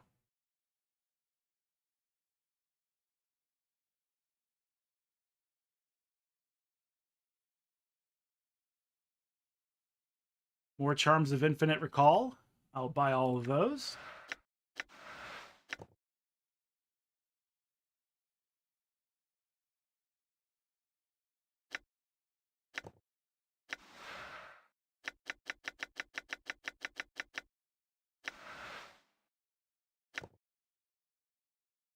Need to watch out for what I'm spending. I'm just like I'm just throwing coppers at this guy for all their blood. Blood Bridge, Ice Knife, Elysium's Tears. I think we already have Ice Knife, don't we? Yeah, we do. We don't have Elysium's Tears, though. The level 3 spell. The skies of the upper planes shed tears when evil is done. These tears can burn even the most armored of foes. The caster chooses any single target within range, then a stream of small meteors rain down and strike the target and surrounding area. 1 meteor for each level of experience, up to a maximum of 10. Each missile that hits inflicts 1 to 2 points of blunt damage, and 1 to 4 points of fire damage. Anyone within 3 feet of the target takes 1 point of fire damage as well. That's really weak. Sounds like it's really weak spell. Anyway, Dakon. Get yourself up, friend. That's better. All right.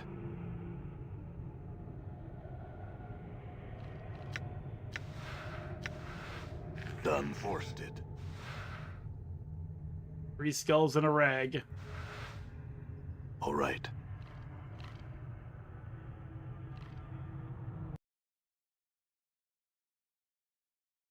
Oh, I see.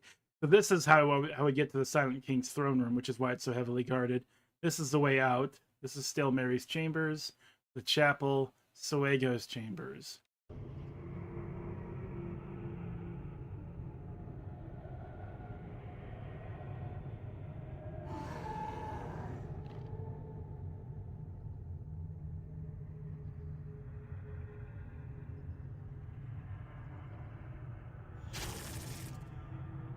Hardrim acknowledges your presence by nodding quietly in your direction. I had some questions.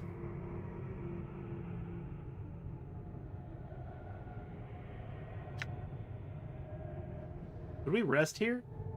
No. Okay, yeah. So he's not going to give us permission. Killing Suego was removing our only chance to actually rest here. May I speak with the Silent King? Says no, but I need his permission to leave. I mean, honestly, this is what we have left. Let me see him or I'll shatter the lot of you into dusty shards. Its voice booms throughout the chamber. Thou shalt do nothing of the sort! Dust falls from the ceiling and your ears buzz from the sound. Even as you recover, a nimbus of power begins to form around it. It makes no move to attack, however.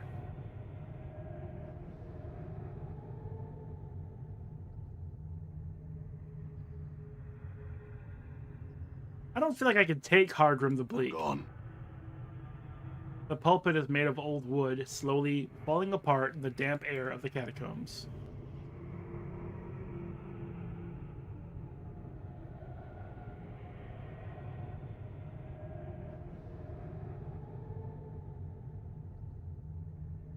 And we don't have permission to rest here.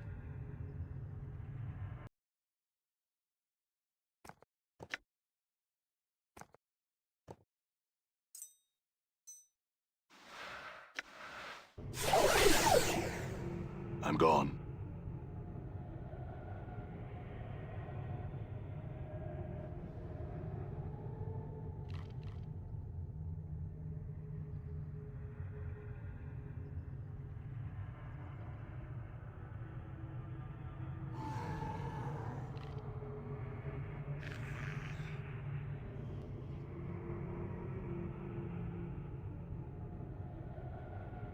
Well, there is one person we haven't spoken to yet, Acosta. The rot stink of this ancient-looking ghoul woman is nauseating, even from a distance. Her gray-green skin is infested with tomb rot and festering sores, and her fingers, each capped by a long curved talon, are covered in dried blood and filth.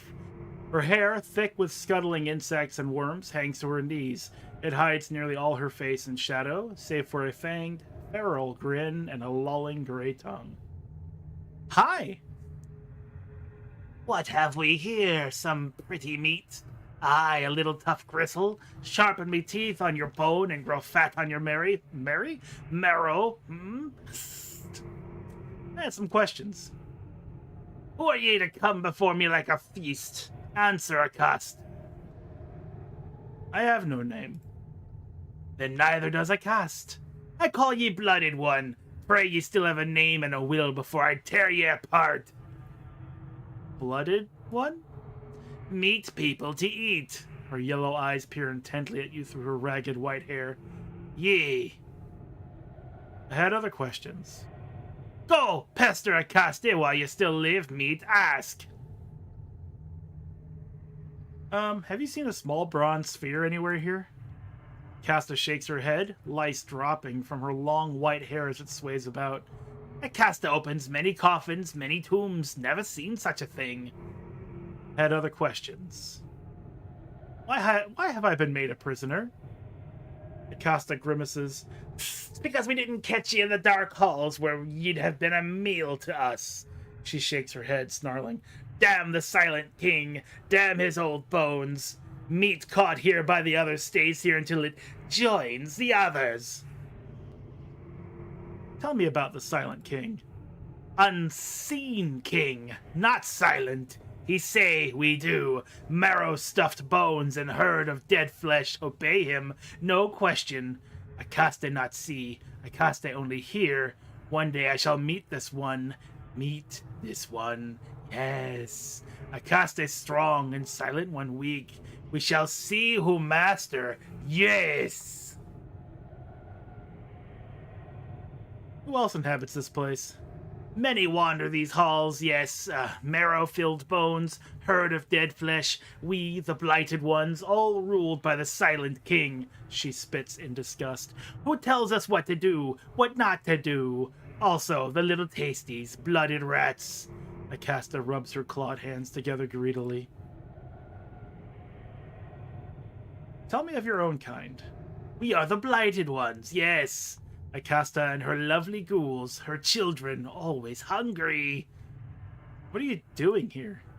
We fight, win, and feed. Blooded ones such as ye become our food in the end. Ravenous hungers we have, burn the stomach, never full. We hunger all the time, and here ye are. Hurry up, die, and be still. So, how did you come to be here? Wander catacombs, hunt and kill, crack open crypt and coffin, eat bones and dead flesh. Come here. Acosta blinks. Here, strange place.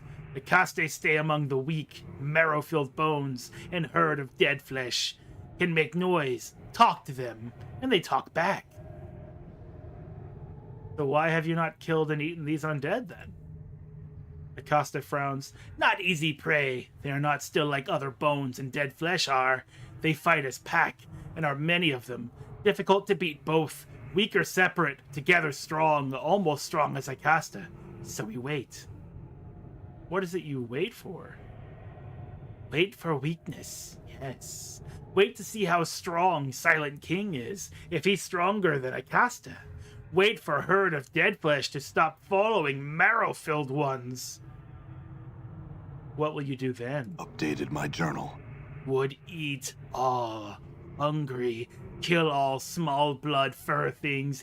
Eat all rag-blooded beings in village. Eat. Catacombs are full of feast. Hungry are we. Hunt and eat. As she talks, she becomes more agitated, gnashing her teeth and spraying spittle. Let her rant. Kill them all! Acosta would. Tear and rend. Shred the herd of dead flesh. Stupid, stupid cattle. Slow and weak.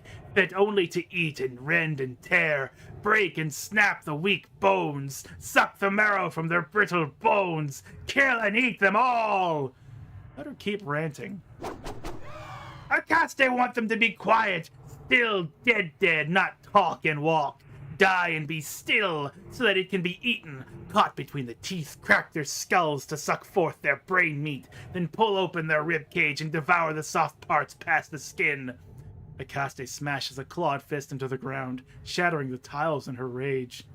Let her continue to express her point. Hate them. Tell Akaste, no, do not hunt the blooded men who scavenge and creep in the tombs. Do not kill blooded rats. Leave them be. Do not hunt. Do not eat. Kill them all and silence them. She suddenly falls silent, her rage finally spent, the last echoes of her screaming dying away in the darkness. Give me things of value, and I will help you. Akaste have nothing to give you except your life, not eat. Alright, well, I had other questions. I had other questions.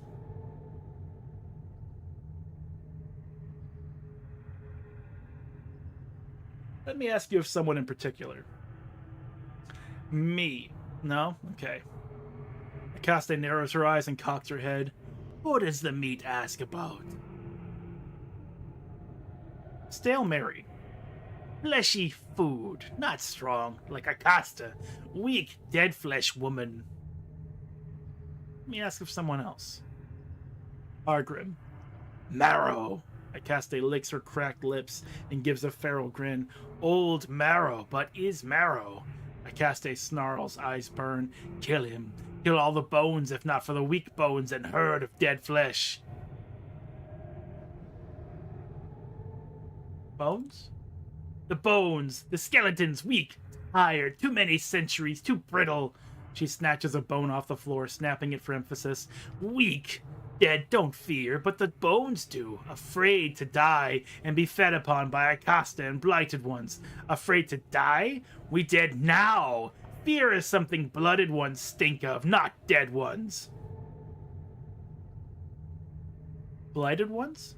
We are the blighted ones, yes. Akaste and her lovely ghouls. Akaste and her lovely ghouls, her children, always hungry. Alright. I had other questions.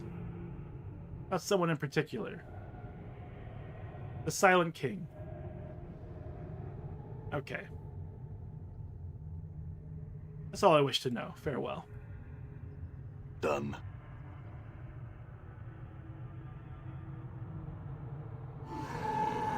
How are we gonna get out of here?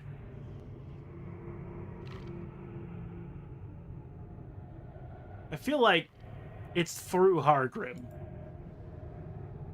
But I was hoping that we could, like, rouse Akaste into some sort of a fervor, and then she just, like, creates rebellion or something. Hargrim acknowledges your presence by nodding quietly in your direction.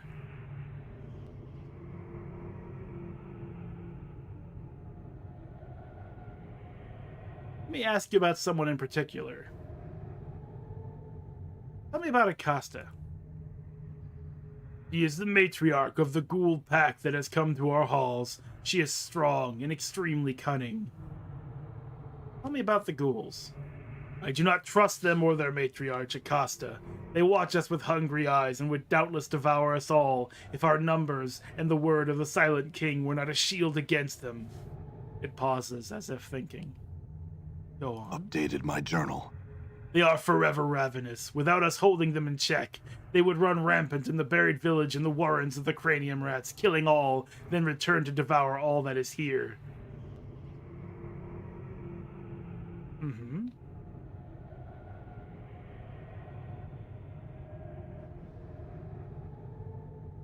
Tell me about Stale Mary. He is the most intelligent of what some call the rotting herd, those zombies which populate the dead nations. Unlike many of us, her heart did not depart at the moment of death. That is as much as can be said. How do you understand her? Updated my journal. There is a long pause before the skeleton makes its reply. Thou must learn to listen. That is all. Alright, that's all I wish to know. Farewell.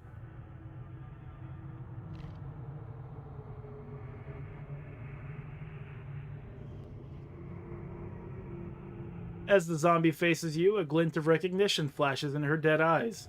She holds her rotting hands out to you, as if asking for aid. Hi!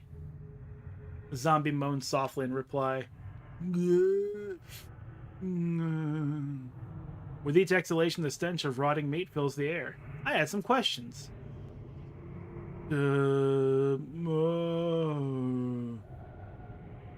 Okay, well, let's go talk to Stale Mary. I think that's where we need to go here.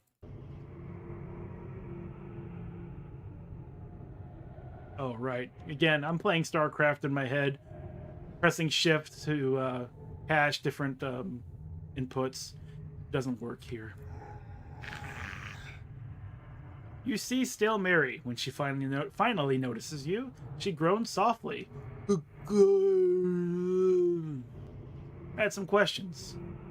She nods her head, awaiting your question. Hargrim said that I needed to learn to listen to you. Do you know what he meant by that, or was he just talking out of his ass? The corpse takes a step towards you, reaching her arm out to touch you. Let her touch you. We're not afraid of death.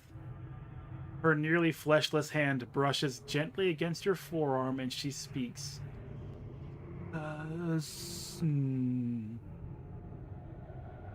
did you do that? She touches you once more. Speak to us, you can, but you must do it properly. Can you teach me?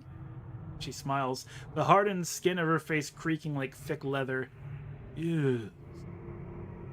Please do that. My journal. She finishes teaching you the skills required to speak with the dead, a process she calls stories bones tell. Can I talk to any dead body? Ours too dead. Must use skill. Thanks. I had some questions. Mary, I need to speak with the Silent King. Can you help me? Why? I need to leave this place. No offense intended, but I'm pretty sure I can't get pizza delivered here, and I really have like a sickness that can only be cured by frequent applications of pepperoni. No. Then I had some other questions. Let me ask you of someone in particular. Tell me about Acosta. Hungry. Angry. Tell me of someone else. Tell me about Hargrim. Hargrim, Skeleton's leader, gives us the word of Silent King. Concerned, worried. Why is he concerned? Suego, Acosta. You don't have to worry about Suego. Suego preaches death. Preaches death? Wants us to die. Why does he want you to die? My journal. He does, man. Yeah, not anymore, though. You don't have to worry about that. And why is Hargrim worried about Acosta? Acosta. Anger. Anger? Acosta wants kill everyone. And why does she want to kill everyone? Hungry. Angry. Tell me of someone else. Tell me about yourself. Stale Mary. What do you do here, and when do you get off? Good. Zombies. Care for quiet ones. Tell me about the other zombies. Do work of Silent King. What sort of work? Rebuild that which has been broken. Care for the true dead. Who else inhabits this place? Zomb, Skeld, Ghoul, Rats. That's all I wish to know. Farewell. I'm gone. We have learned words. Was that the nameless one down there? Or was that the puzzling one? That's the riddling one, I should say.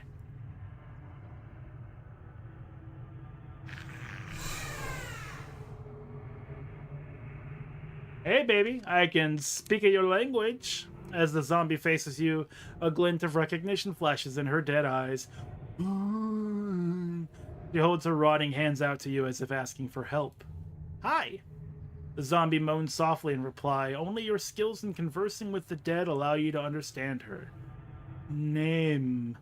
My name. No, is that why you're so distressed? Forgot my name. My name. Her milky eyes well with a black, roomy substance, a corpse's only tears. Why don't you just choose a new name? She stands there, watching you silently. Did you understand? You can choose a new name. She shakes her head, backing away as if frightened. But... no... Can't you see how you've changed? Would your true name fit you any longer? She pauses, putting her hands to her cheeks.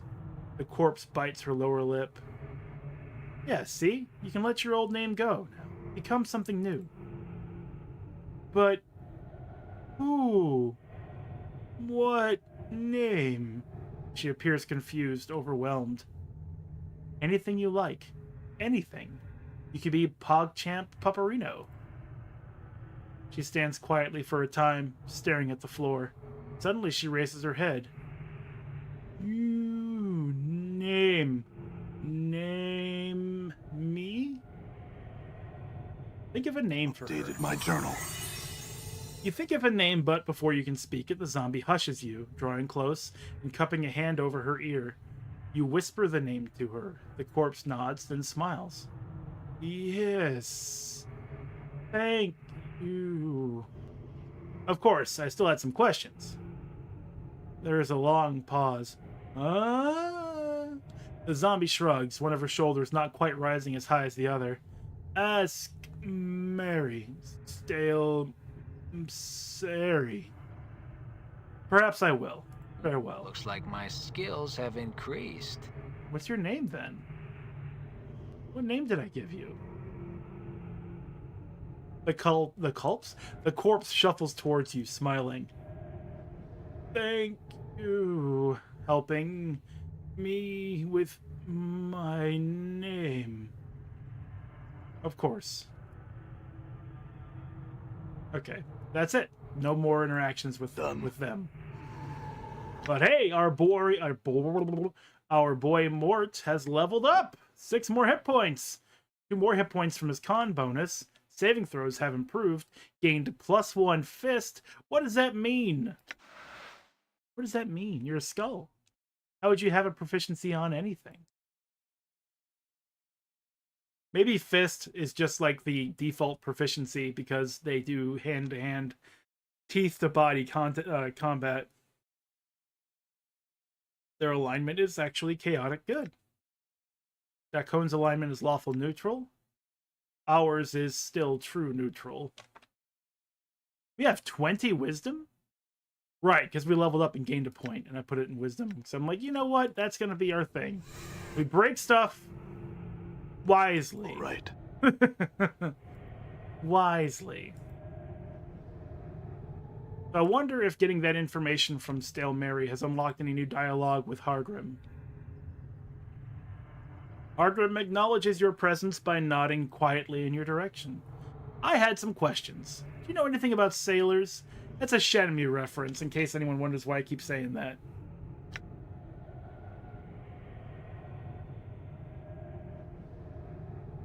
Shenmue is a game that came out on the Dreamcast. It's all about a guy who witnesses his father's murder, and then goes through the entire game trying to chase down the guy who did it. And there was a dock, there were sailors involved, and it's very common meme that he was like, can you tell me about sailors? You know where sailors hang out? All right. Let me ask you of someone in particular. Acosta. Tell me about the ghouls. Go on.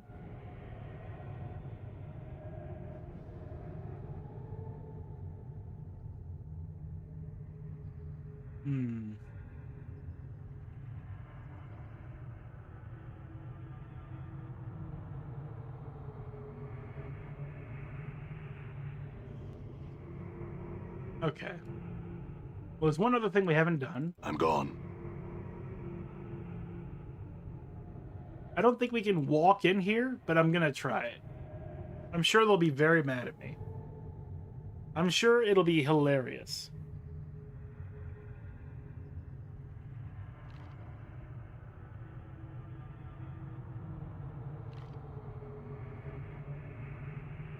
Look at them eyeballing me all suspicious like. What do you think I'm gonna do, huh?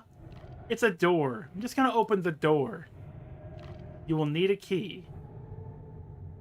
All right. Fair enough. Hey, Royal Guard, what if I talk to you?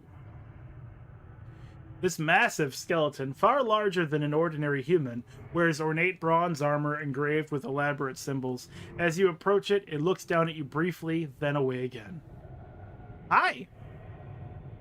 Greetings, living, the thing's voice booms. I stand here as a royal guard of his lord and majesty, the Silent King. I must ask that you do not distract me from my task with questions. Could you at least tell me who you are, or were? I am in death, as I was in life, one of the 99 sons of the Western Mountains, fathered when the member of Amahar was severed and cast down upon the face of Ithir. Honor-bound to defend our queen, we were lost to this world, when ours, and our lady with it, was destroyed by an angry godling, a brother to Amahar. Many of our number roamed the plains, but some, like myself, chose to remain in Sigil. When I passed away, I was interred here, and later awoke in the state you find me in. Now, I then chose a new master, the Silent King, to defend. I see. At least he was informative, you know? Like, he could have just been like, bugger off, but he gave us his whole history.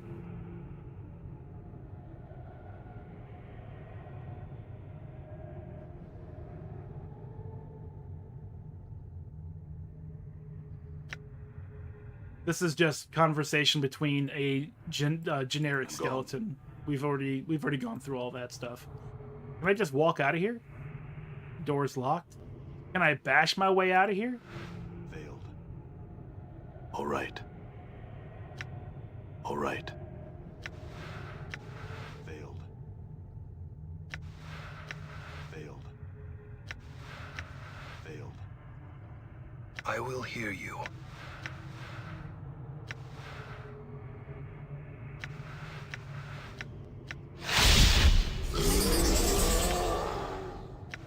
I'm gone.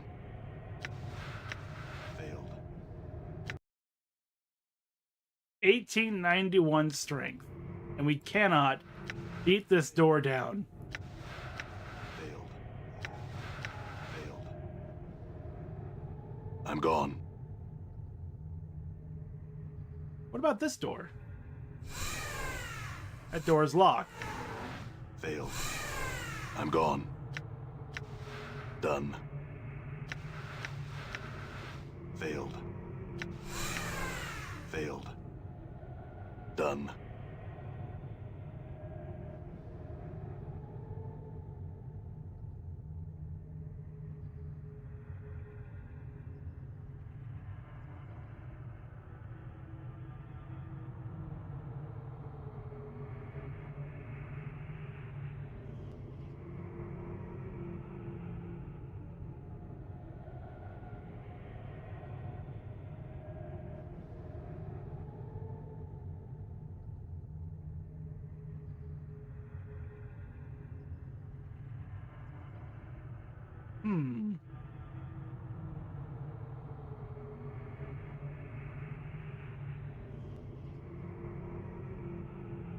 Done. It must be somebody I'm not talking to. The iron trapdoor is rusted shut. There's no way it'll open. The darkened creche is only a few feet deep and smells like decaying flesh.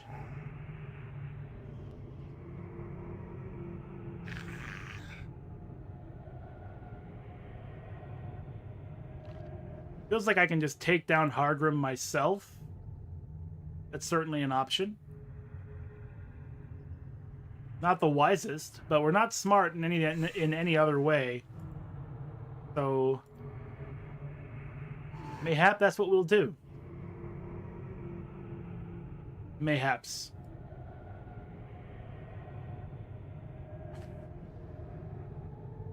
Or I have no other ideas.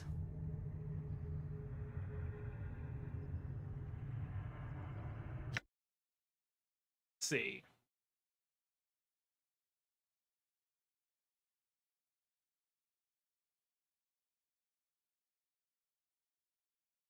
Mm-hmm.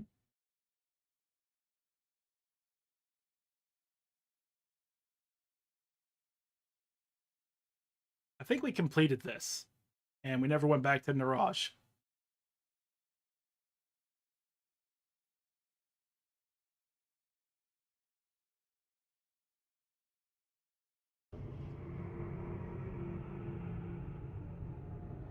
Balance in all things.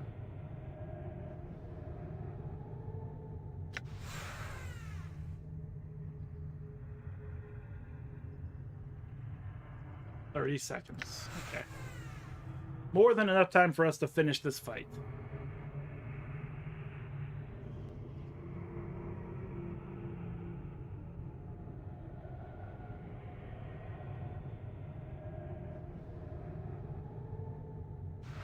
I'm gone. Come on, Hargrim. Come on down. I remember the Suego thing, though I didn't remember it when we started attacking him earlier. It was just sort of a thing that kind of came up when I played a long time ago. Sorry, yawn. I was thinking that he would let us go after stopping Suego. But that quest kind of happened out of order, and I don't know if that had anything to do with it. Come on, Hargrim. Where you at, big guy?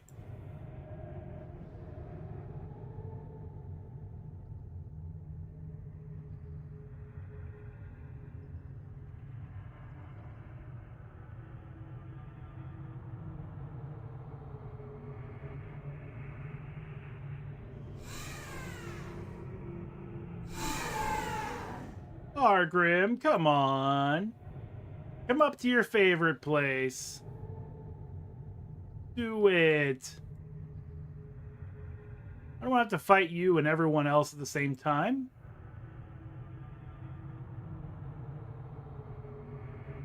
Where you at, Hargrim?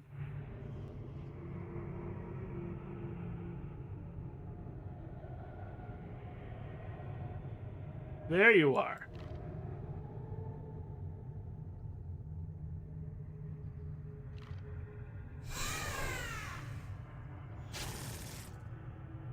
Go on, then. Go to your fated meeting place. Quit hitting yourself in the head.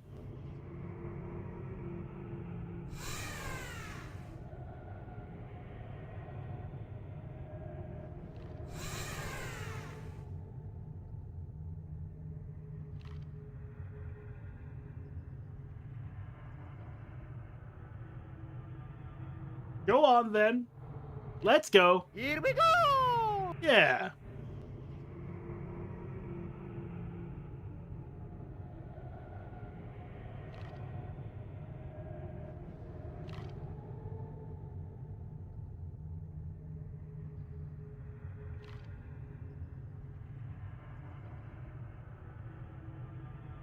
Attaboy. That's a trooper. That's it. That's it. Okay.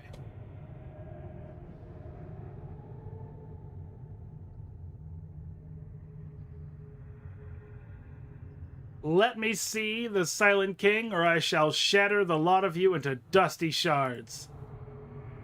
Attack him. Huh? It is I.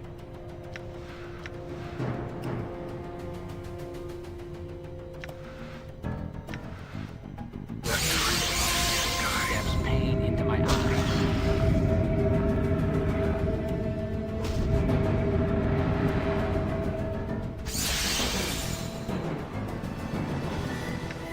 Done. Damn it.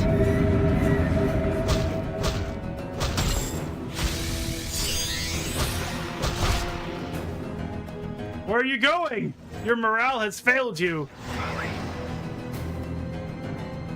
All right.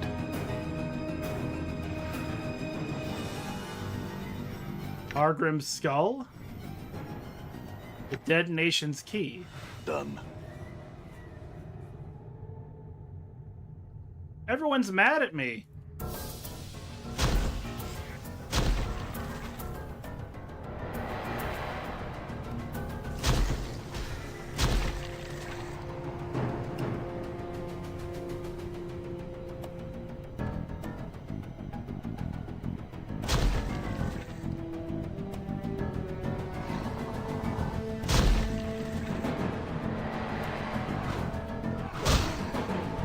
I will not harm Stale Mary.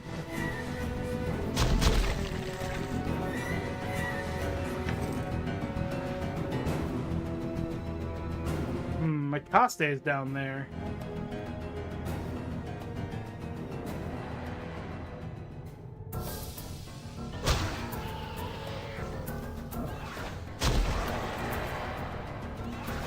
In knowing the teachings of Zerthamon, I have become stronger. Congratulations, Dekon! Spell memorization abilities have increased. Lower hit points. Some saving throw updates. Let's take a look at that. There we go. Level 1 spells, level 2 spells.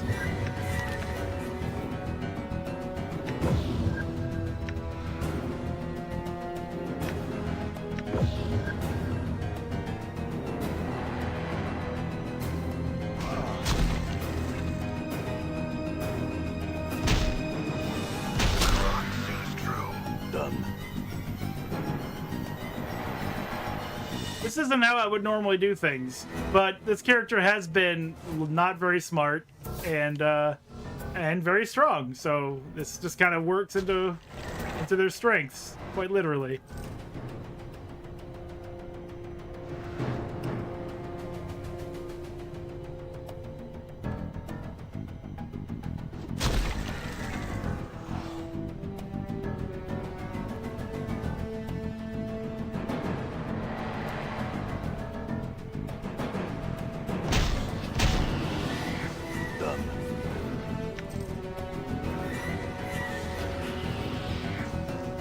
We've got money. I'm not worried about money anymore.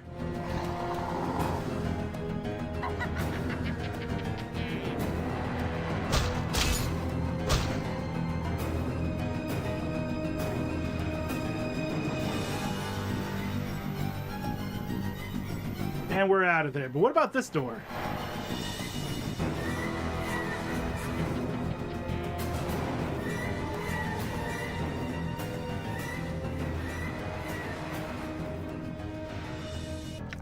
Take the bandages. Where does this go?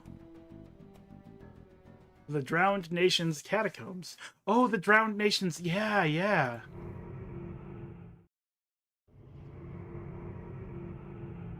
Are y'all mad at me too? Done. No? Maybe y'all haven't heard about what I did. Sorry, by the way. I slipped and my hammer fell upon Hardrim in a really, really big way. What is this? Heart charm, blood charm. That's what it is. You're basically the wizard. You can have these. This is a heart charm. Go over here, put this with the other one. This goes over here.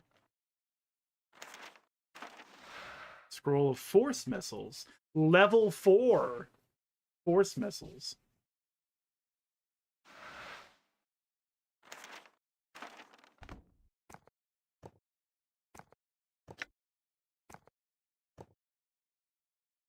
I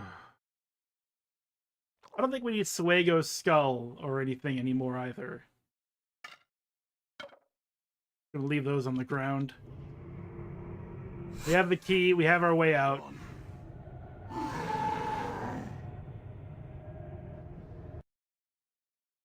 Back to the Warrens of Thought, back to the Dead Nation's catacombs.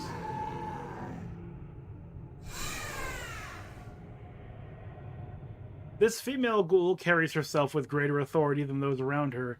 Her eyes seem clearer and less feral, too. Can I help you, meat? What's this place? This is the Drowned Nations. This is a hunting ground for us. This is where we, the hunters, rule. What do you want here? I'm looking for a bronze sphere. A bronze sphere? We have found no such thing. Search the far reaches of this place and you may find what you seek. Also, I'm looking for a decanter of water. We have not found the source of the water here, but it seems most damp to the east. Search there and you may find it. Thanks. Honestly, very cool of you. Super chill. Oh god, what is that?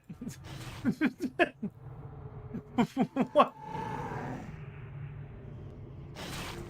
Trocopotica. Trocopotica.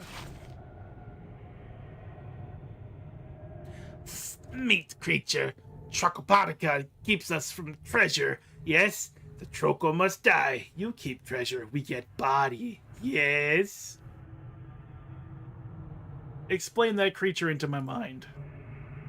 It's a Trocopotica. White, horns, nasty.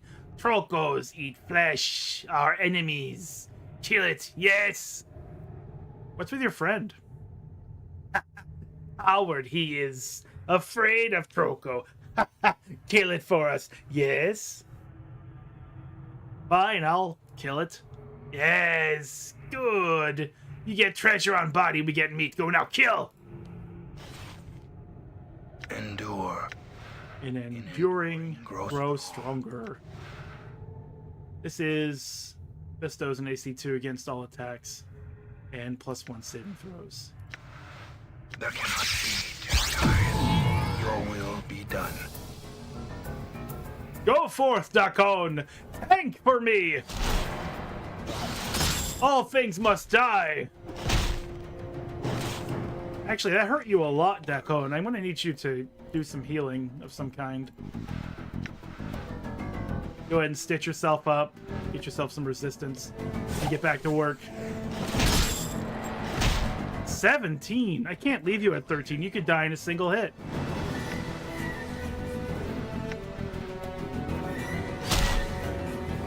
What?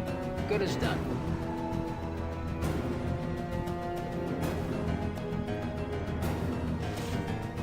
Die. All right. Money, charm, a pipe. This is a small wooden pipe carved to resemble the head of a demon. You hold on to that now. The face doesn't look carved so much as calcified. Classic magic pipe. You take your treasure, yes? Take it and go, meat thing. It's a deal. Take it and go then. We must eat. Done. Yeah, you guys can do whatever you want. I am not a part of that anymore.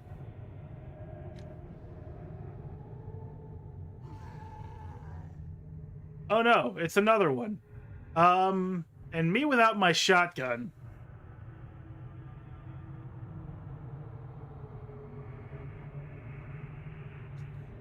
What can we do? What to do? What to do? You know, if I gotta slam my eyeballs against you one more second, I'm gonna puke.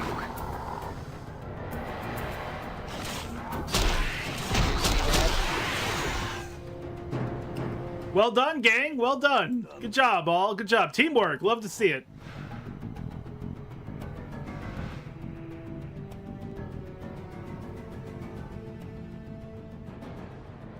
God dang it. It's another one. Ghouls, help! No. You get back here. We're not done with you. Oh, hi. You never see it come back. You say that my mind is the best for right. Well, sure, why not?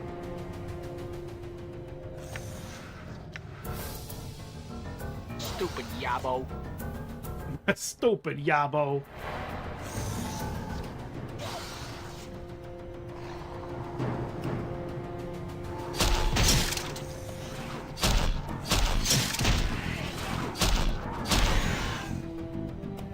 Well done. Thanks again, team.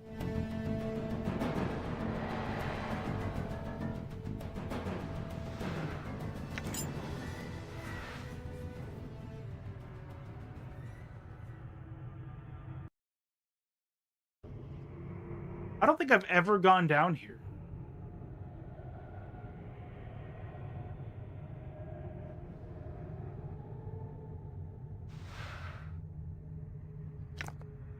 Those are heart charms? Blood charms.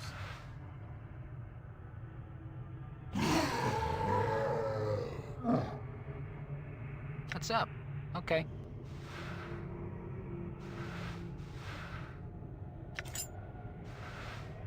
Nothing to see here. Had nothing to do with it. All right. Forced it. I'll take that money.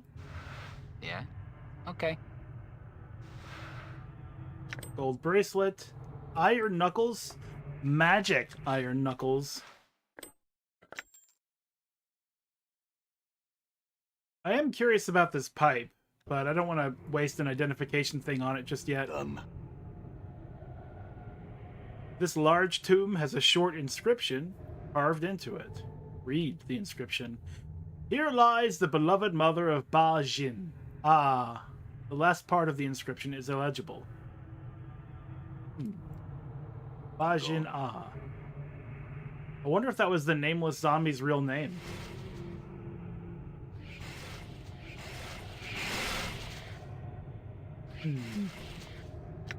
Balance in all things. All right. Huh? I thought this would be like a single-use skill. I can use it all the time, it seems. You know, if I gotta slam my eyeballs against, okay. Done.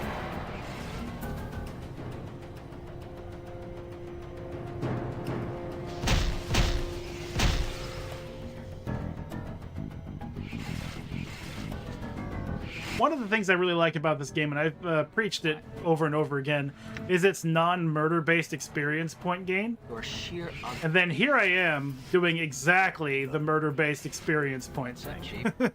Just killing things. Rock seems true. Sure, why not? What's the wood? Okay. But you know what? Sometimes change is good. Choke on a bone, you witless ape. Choke on a bone, you witless ape. You see that? What's up? Okay. Even 50 swigs of brandy wouldn't make you look good. You see that?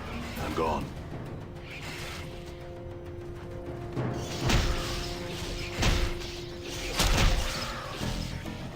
You see that? All right, time for some bashing. Done. Forced it. Not done, forced it. Forced it. Oh. It is I shall serve. You have even more of those. What are these things? Charm of Infinite Recall.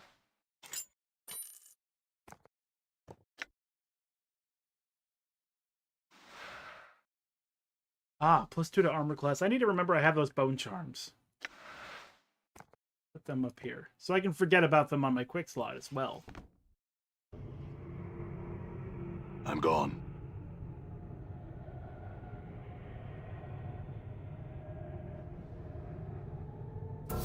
Uh-oh.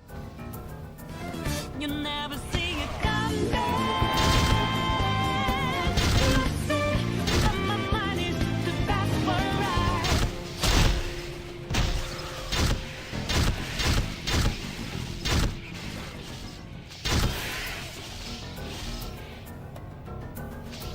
What's going on here? It's a grand melee. Everybody hitting everybody around here. Endure. In enduring, grow strong. Pick your targets. Huh?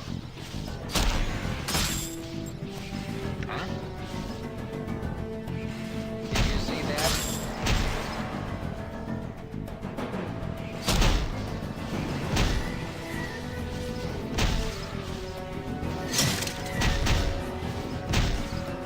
I'm gone.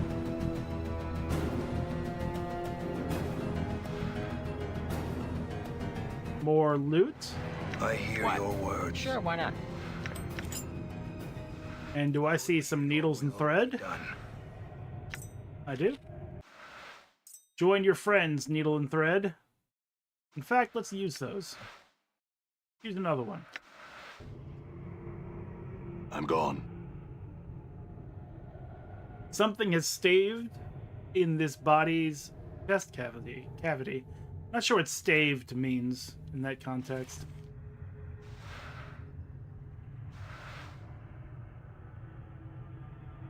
I ask myself, is it important to go this way?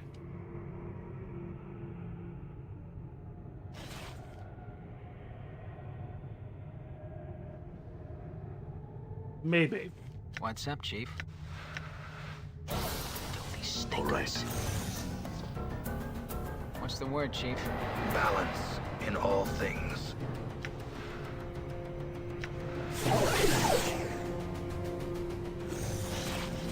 Die.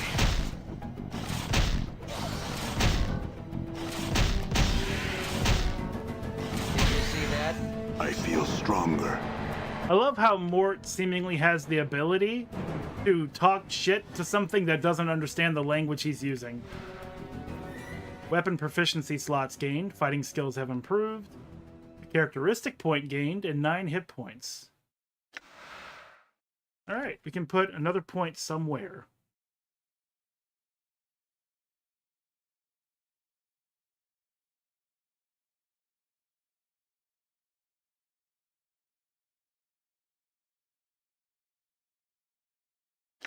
I feel like we're just going to go all in with this strength and wisdom thing. Proficiencies 15, Thaco, 1 number of attacks. Fist and edged weapon. Proficiencies. Unused slots. What does that mean?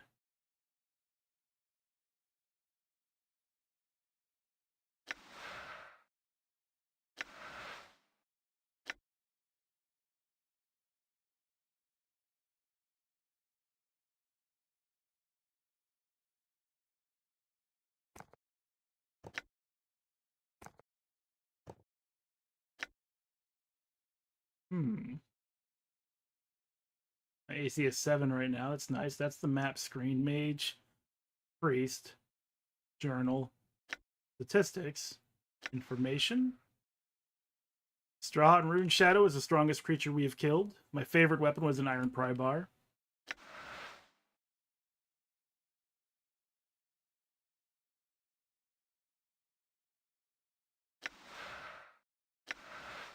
Okay, so I think this is the rest button. Oh, rest party. Yeah, there it is. I thought that was like the pause button, but the pause button's over here. Let me take a short break while we're at a moment of levity, and I'll be back in about 10 minutes. I can do this. Yeah.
it and beep out. Gillespie with the technique. Y'all like one-on-one shoot. Mikey take 100 plus some with the nunchuck. Leonardo cut him up. Donnie, he the smartest. He gon' teach you ever dumb enough to rap. Just asking. Satachi or the uppercut. What's up? Hey, hey, rolling up Broadway.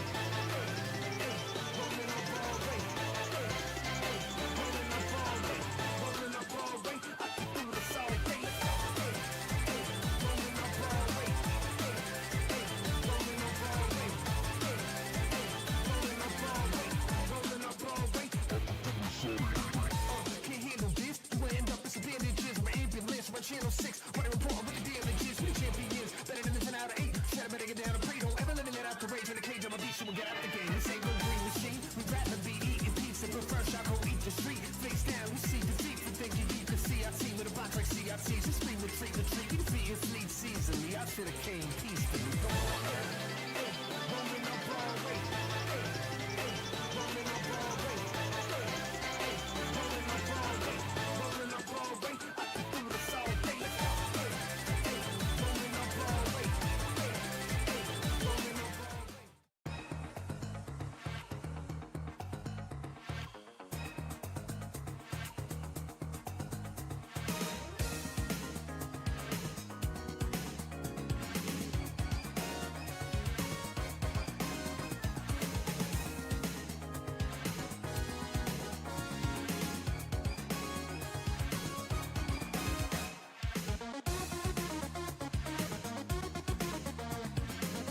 bebop. Gillespie with the technique. Y'all like one-on-one shoot. Mikey take 100 plus some with the nunchuck. Leonardo cut him up. Donnie, he the smartest. He gon' teach whoever dumb enough to rap. Just asking. Satachi or the uppercut. What's up? Hey, hey, rolling on Broadway. Hey, rolling on Broadway. Hey, hey, rolling on Broadway. Rolling on Broadway. I can do this all day. Hey, hey, rolling on Broadway. Hey, hey, rolling on Broadway. Start the game already! And we are back. Yes, we're back. All right, so I did want to check a couple of things. One, how I could have gotten out of there, and I'm fine with what I did. I think we definitely did the strength wisdom thing. We saw that, you know what, we can't stay here. We're gonna just waylay. I mean, nobody cares about this nation. We're not gonna become wanted criminals. We'll get out of here. It'll be fine. We're gonna take Hargrim down. And through the chaos of, I'm assuming, Acosta and her ghouls tearing through the rest of the populace, we'll get away, and it'll be fine. The Silent King will remain silent, and we'll move on with our lives. The other thing I was looking up was how to use...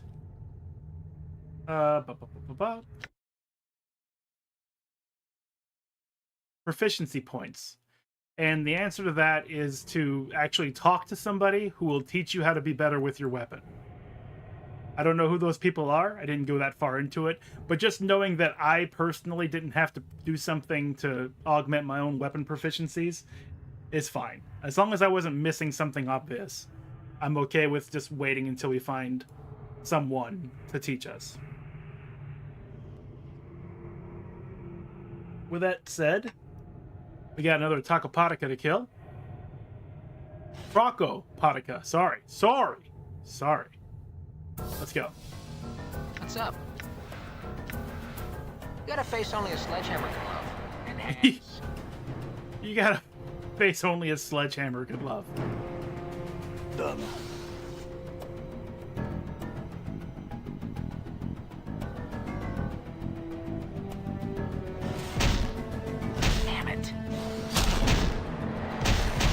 I think as it is, because we have 1 point and 2 different weapon proficiencies, but it's only 1 point, it would certainly be different if I used those types of weapons. Right. But it's not a staggering difference. It's not going to be huge, so we'll just continue using whatever we want. Shit, really? The bronze sphere was right there? This simple bronze sphere is about a foot across, but it is surprisingly light, as if hollow inside. Although its basic appearance is normal enough, this sphere somehow manages to offend the rest of your senses. The texture of the sphere, just the feel of it, gives you the impression it's an egg that's just about to burst open. Just touching it makes your skin crawl. To make matters worse, the faint smell of rotten custard emanates from it, and it makes your eyes water. Huh. I'm gone. So we're moving right along then. Now that ghoul mentioned that eastward there's some dampness. So let's head back over here.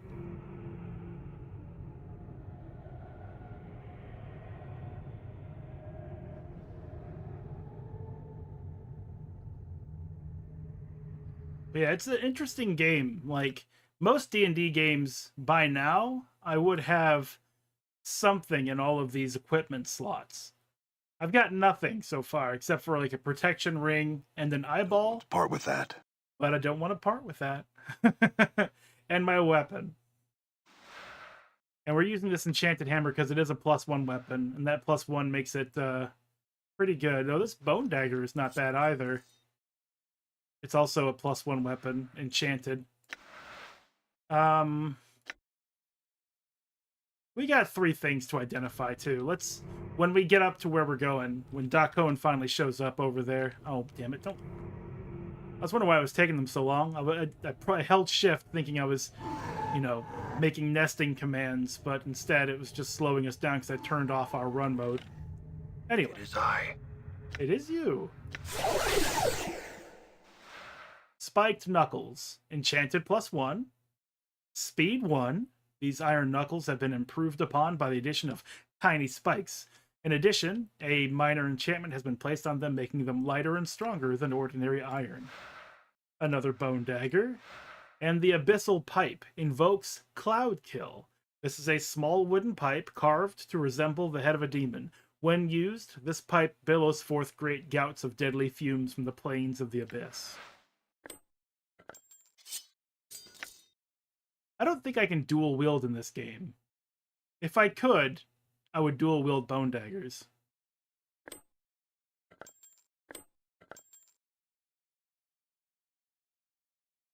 And fist weapons.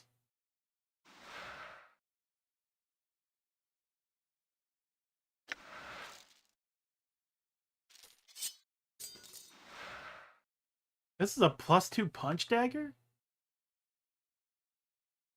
+2 to armor class? Hold on a second. Wait a minute. We should be using these. I knew they were punch daggers, and I knew they were special. I didn't look at the character sheet or weapon sheet. I also forgot that we have like 1 point in fists, and that's what our proficiency is here. It's a bit slower than the other punch daggers, or knucks, but the +2 to armor class is huge for us, because we've had AC of like 9 and 7 for the longest. So now we're at 5. We're not too bad now.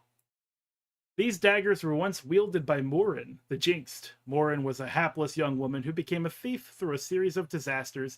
Each of these accidents resulted in the death of the trainer for whatever profession she chose. Out of desperation, Morin trained herself in the art of thievery, with laughable results. Morin's thieving career was filled with numerous mishaps that involved her in combat situations. Each such combat often ended with Morin being seriously wounded and thrown into prison. When it became obvious that Morin was not long for this world, her father, Archmage Zorkon, created these magical blades for her use. With the luck provided by her new blades, Morin was actually able to successfully strike an opponent in combat, which came as a shock to her. While her opponent was busy bleeding, Morin would make good her escape. Unfortunately, during one such escape, Morin tripped, fell on her dagger, and died before she could staunch the bleeding from her wounds.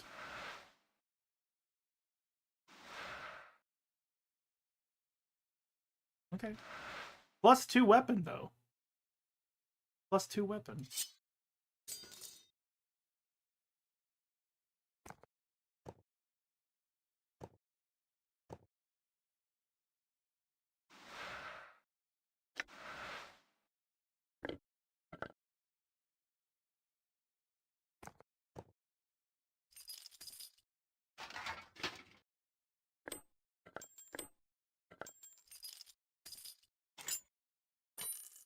Try to give all the jink to Mort. It just feels right. Okay. Done.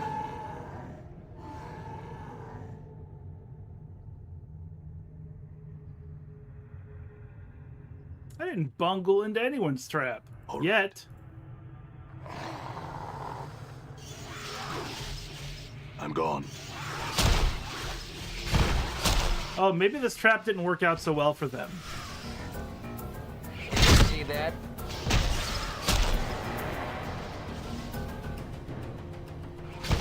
The Karak thing. You see that? Damn.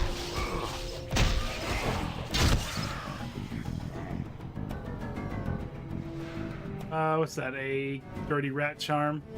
Sure, that should stack with the other one we already have. You see that?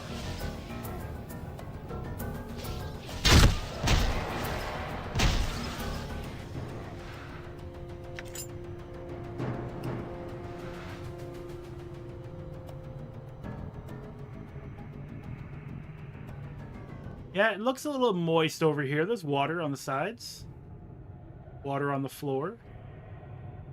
Might be where we want to look at. A slight murmur and susurrus emanates from these openings, as if there were something dwelling within. Susurrus. I've never seen that before. I don't know what that word means.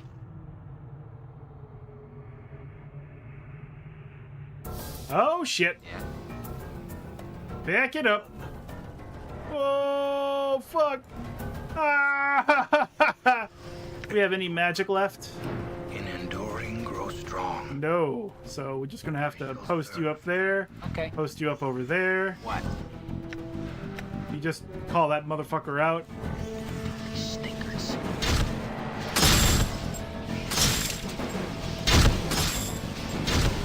I hear your words.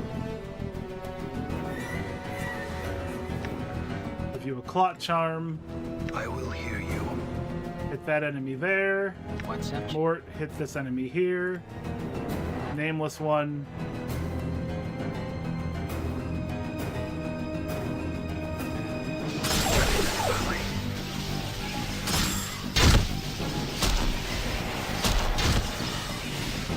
What's the word, Chief?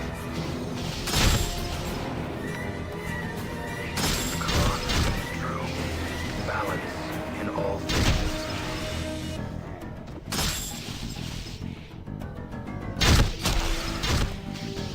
Doing some pretty good damage. I'm seeing 9s and 8s. Big hits. Strength finally playing to our favor. Hell yeah.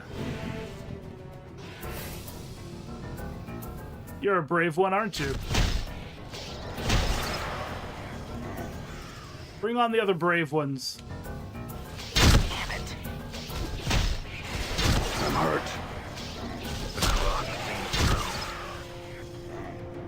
Okay. Mort, you came out okay. What's up? Good as Go over there. See, they have a Warhammer, some Jink Jink, and a Blood Charm.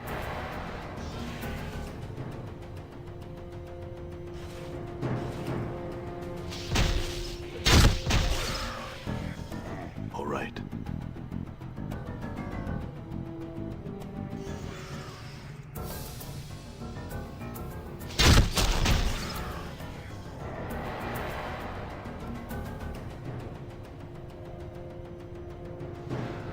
Oh, it's the bottle, the decanters right there. Cool.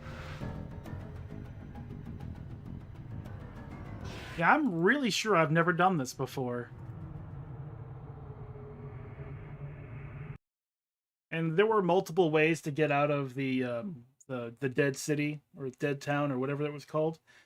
I don't think we were smart enough to encounter those ways.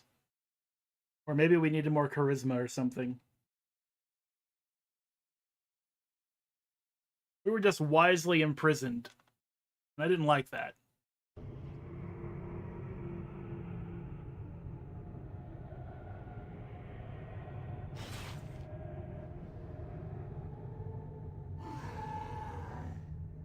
Oh, those are our friends.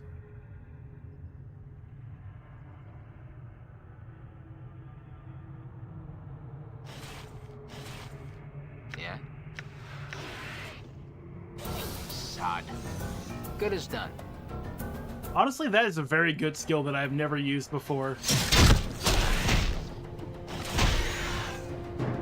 I mean, it guarantees they attack Mort, and you can use it at any range. Oh, you alley-bred dog.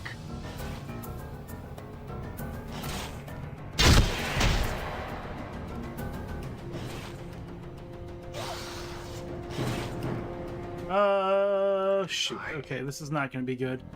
That cone, go ahead and use one of them and stitch yourself up a little bit. You throw some bandages over my way.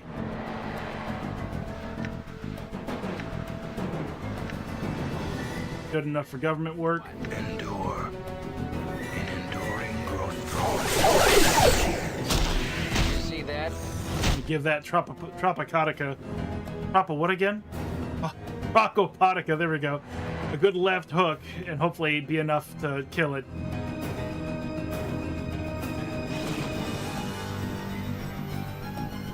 I'm curious about how hits register in this game, because it feels like if they can move, they are almost invincible. What's up, Chief? Like with Suego, he was able to move out of my attack range pretty much all the time. He never could. I couldn't stop him at all. All right. Until, of course, I did, obviously.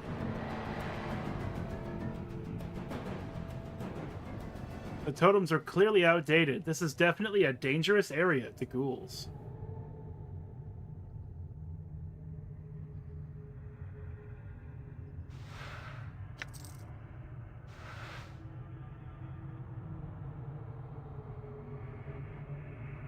Money and experience.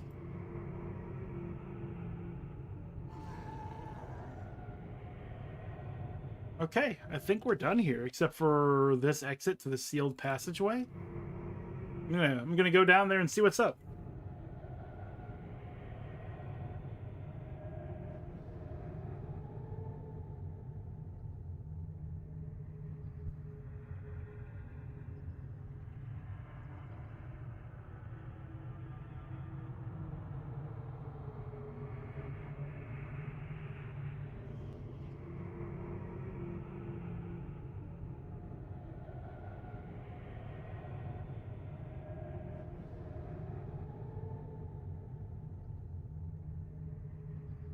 As you open the gate, a cold wind rushes forth.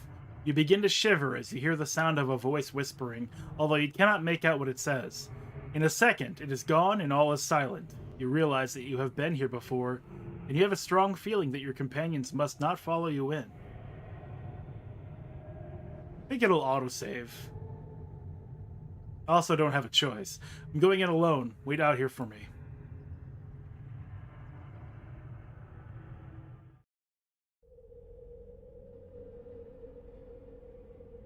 All right.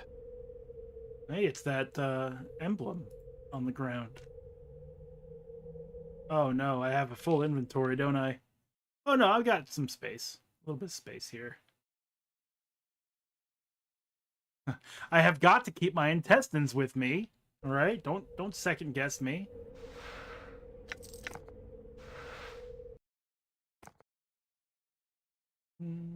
Leave these here for now.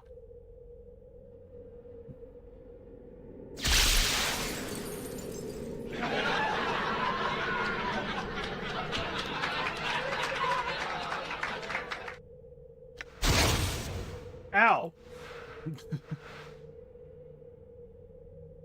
An inscription. At last I have you. Never again will you torment me, for no mortal man can escape these walls.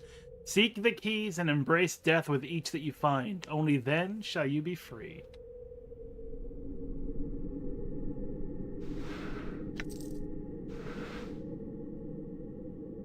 End like this. Worse than last time. I'm gone.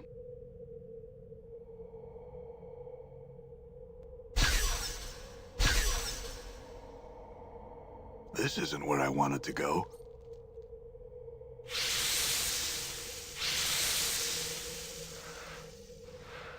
Ooh. More punch daggers, but they're just basic bitch punch daggers. We don't need those. And we've got so much money. I don't feel like I need to pick up anything else. Tomb key. Oh god, I need to get rid of some things to make more room for keys.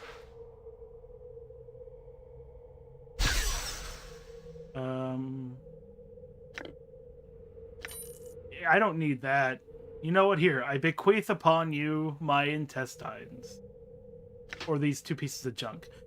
I feel like... Ooh, take that back. There's gotta be some use for my intestines. Why would they give them to me otherwise? But then why would they let me pick up cleaning rags, for that matter?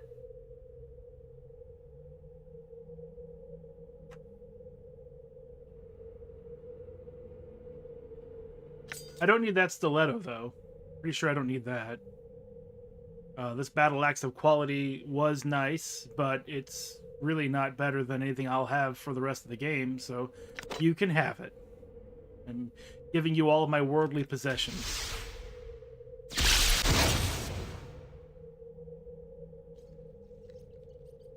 This isn't where I wanted to go.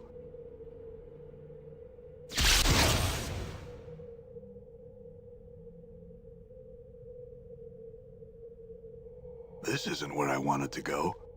It sounds like he says, this isn't what I wanted to go.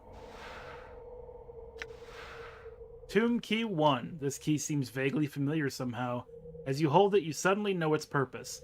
It's supposed to allow you to teleport to one of the inner chambers of the Weeping Stone Catacombs tomb, but only if you use it in the entrance corridor.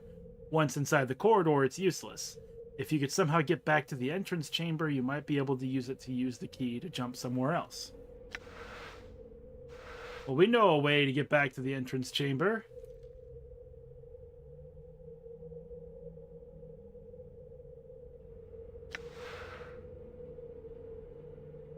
Huh. I didn't realize that was a special ability. There it is. Like this. There it is. Oh, I'm gone. Feel all stiff. Okay, so chamber 1. This isn't a chamber. There's only one chamber we have access to, and that's this hole right here. What am I doing here?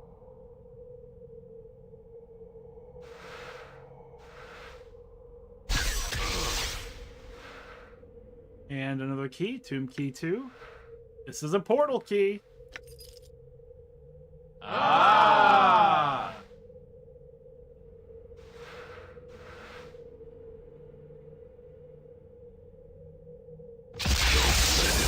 Like this. Oh, right. Feel all stiff. This isn't where I wanted to go.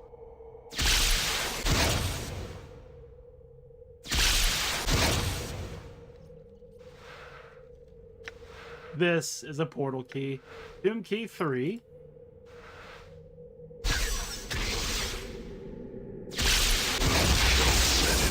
Like this. Combo! Oh, feel all stiff.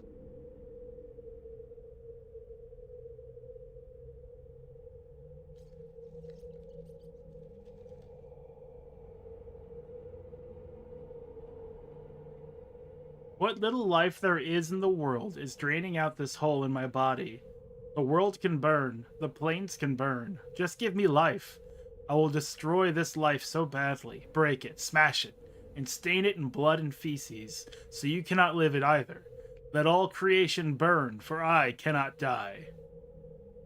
Examine the panel. The panel is crafted in such a way that it can recess into the wall. Leave the panel alone. We have many other panels to read. This inscription looks like the directions on your back that Mort read to you in the mortuary. I know you feel like you've been drinking a few kegs of Styx Wash, but you need to center yourself. Among your possessions is a journal that'll shed some light on the dark of the matter. Pharod can fill you in on the rest of the chant, if he's not in the dead book already. Continue and refresh your memory.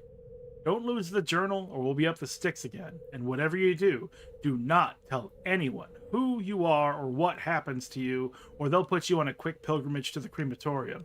Do what I tell you, read the journal, then find Pharod. Continue. You are surprised there's one more line, one that Mort didn't read to you in the mortuary. Don't trust the skull. Examine the panel. The panel is crafted in such a way that it can recess into the wall. This is our journal.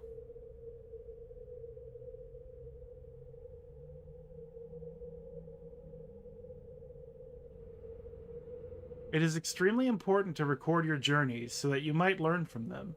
The greater need, however, is that the sources of information you use to uncover this mystery need to be protected when they are found.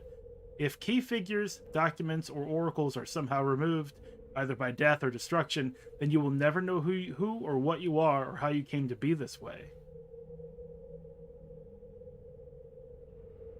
I suspect that we will continue to die and be reborn until we finally get our life right.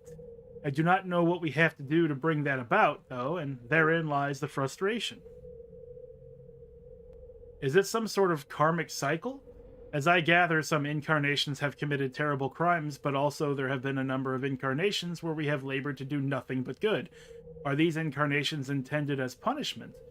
I don't know, and that is the only real truth I can offer in these carvings. I do not know. Continue. At what point does the I get separated from the we? At what point am I freed of the shackles of the actions of these other incarnations? At what point am I allowed to be me without the weight of these past lives? I have lost lifetimes because of my killer. I cannot deceive him, so I must kill him. I tried to throw him off the scent. I left false bodies, tailored in such a way to placate him. I roamed the most outer planes, hoping to use distance as a shield. I built this tomb filled with traps to try and kill the killer. I hid. All I bought was time. The attacks inevitably begin again, with more fury than before. Deceptions are useless. Somehow the killer always knows that I live, and no matter where on the plains I hide, he finds me, eventually. There is nothing that can be done. Memories are gone, perhaps never to return. With every death, I lose a part of me. How can one be immortal and still die? He told me that my mind is weakening with every death. I asked him how this could be, but he could not answer. He was of no use. I butchered him, so that no other incarnation would ever benefit from his uselessness. Well, that actually works into our build, doesn't it? We're strength and wisdom, but we have real low intelligence. With every death, I lose a part of me. We just get dumber and dumber.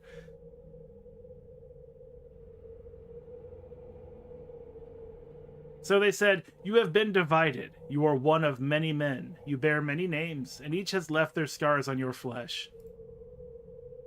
Lost one, immortal one, incarnation's end, man of 1,000 deaths, the one doomed to life, restless one of many, the one whom life holds prisoner, the bringer of shadows, the wounded one, misery bringer, Yemeth.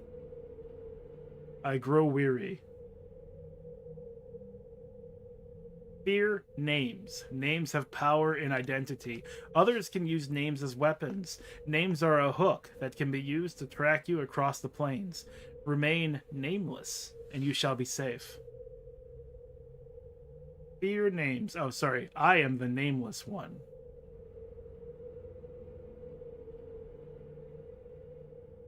Okay, so it felt pretty much like it was in chronological order.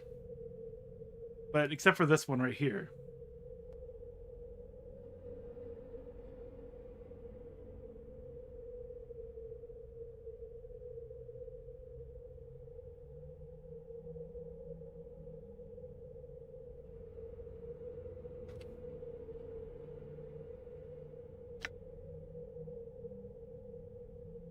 The panel is crafted in such a way that it can recess into the wall. Push the panel. The panel slides easily into the wall. You hear a click from the sarcophagus behind you. Turn away.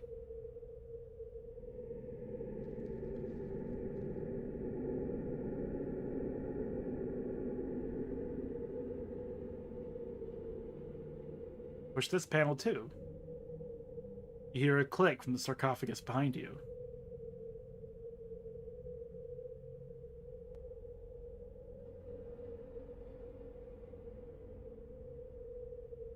Another click.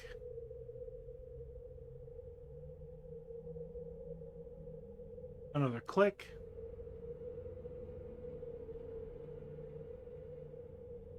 And yet, another click, right? You hear a click from the sarcophagus behind you.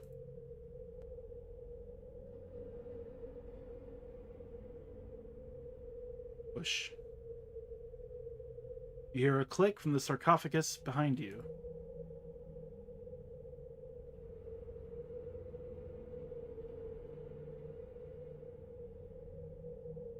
Without a whisper of sound, the panel slides into the wall. You hear a click from the sarcophagus behind you.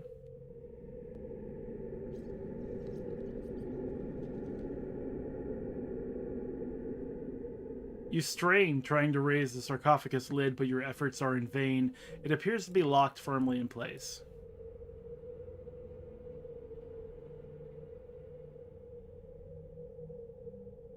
It slides easily into the wall. You hear a click from the sarcophagus behind you. The sarcophagus lid moves with ease. The locking mechanism has been undone. You open the sarcophagus, only to discover a single key lying within. There is no body, nothing of any worth. Updated my journal.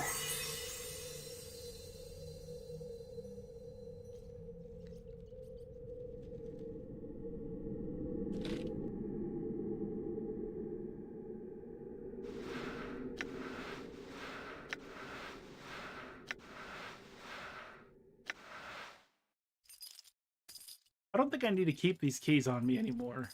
Pretty sure we're done here. And if I ever come back for any reason, pretty sure I'm going to need all these keys. Door's locked. Door's still locked.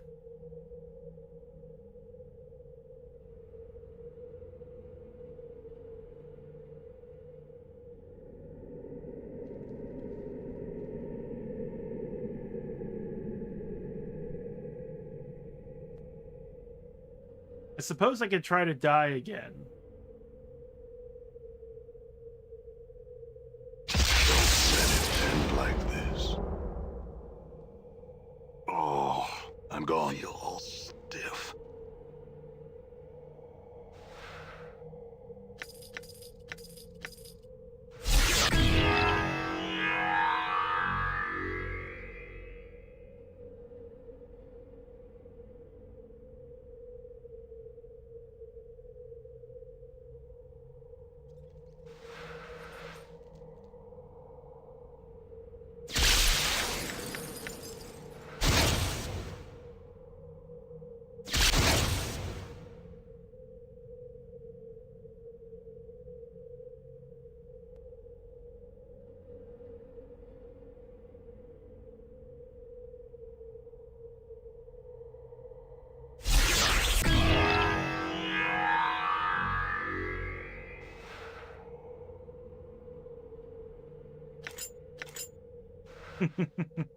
I want my jewelry back.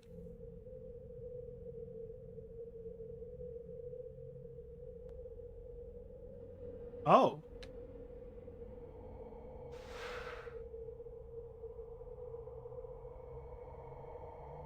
Scroll of Acts of Torment.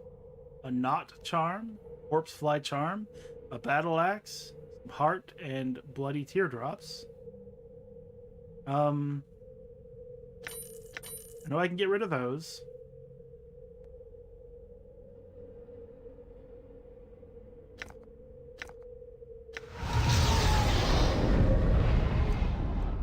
Heart charms. Heart charms. I can stack that there. Bloody teardrop.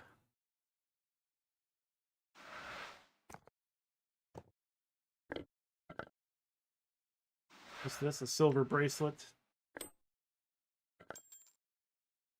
Couple more items.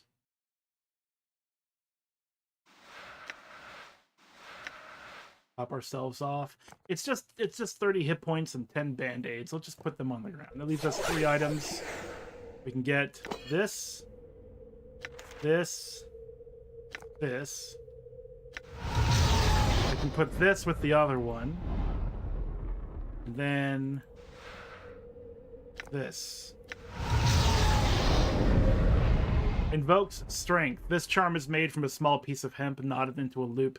No matter how much you study it, however, you cannot seem to figure out how the knot was tied. It looks like it has been wrapped around, inside, and even through itself several times. Ironically, despite the knot's complexity, it comes undone easily when pulled. The person undoing the knot charm temporarily gains a rush of strength, allowing them to do more damage with melee attacks and carry more weight. The Scroll of Acts of Torment allows user to cast Acts of Torment. Level 3, Wizard. Duration instant special. As if from the depths of Bator, torment shall be brought upon your enemies, and with time, its strength will only grow. This spell summons a mystical giant battle axe. The axe strikes a specified individual target for 1 to 8 points of damage. In addition, as a final blow, the axe will cause a magical effect to occur at random.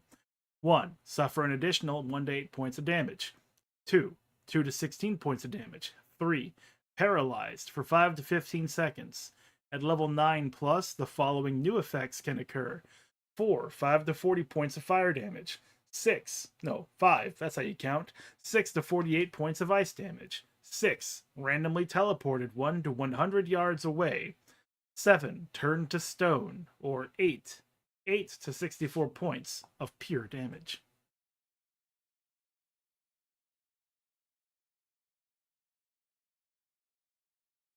So it hits once, and then it does one of these random effects. Interesting.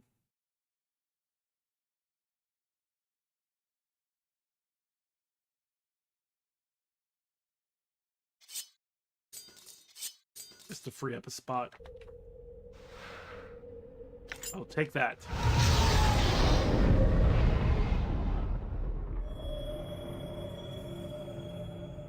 Done. So anyway, Mort. Hey, what's eating you, Chief? Hey. Can you read to me what's tattooed on my back again? Ah, come on, Chief. Don't tell me you forgot again. No, I think I want to hear all of it this time. Go ahead. Refresh my memory. Bet I'm going to be hearing that a lot. Mort clears his throat. Let's see. I know you feel like you've been drinking a few kegs of Styx Wash, but you need to center yourself. Among your possessions is a journal that'll shed some light on the dark of the matter. Pharod can fill you in on the rest of the chant if he's not on the dead book already. Keep going. I will. Hold on. Mort pauses for a moment. Alright, here's the last bit. Don't lose the journal or we'll be up the sticks again. And whatever you do, do not tell anyone who you are or what happens to you, or they'll put you on a quick pilgrimage to the crematorium. Do what I tell you, read the journal, then find Pharod. Go on. What does it say after that? What are you talking about, Chief? There isn't any more. What about don't trust the skull? Dated my journal. Oh, that bit at the end? Well, I figured it was Wash, so I didn't read that line out loud. Oh, really? And what do you think it means? Do you think it refers to you? I doubt it. I mean, you can trust me, right, Chief? Are you lying to me, Mort? Oh, come on. What's your problem, Chief? I haven't steered you wrong yet. Yet. I don't like the fact you didn't read me that line, and I'd like to know what else you've neglected to mention since we've been traveling together. Nothing. I've told you everything. Well, almost everything, but nothing, dangerous. If there's anything else, I suggest you tell me now. Chief, seriously, there's nothing else. I wouldn't hold out on you. I hope not. Let's go. I think he's holding out on me. But maybe he's not the only floating skull in Sigil. Maybe he's just another floating skull in a sea of floating skulls.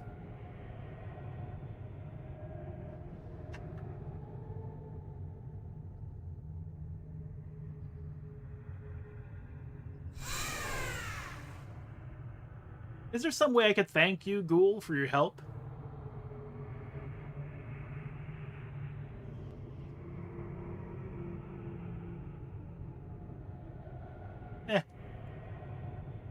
New homes, new lairs, new flesh. New flesh, sorry, not Lou Flesh.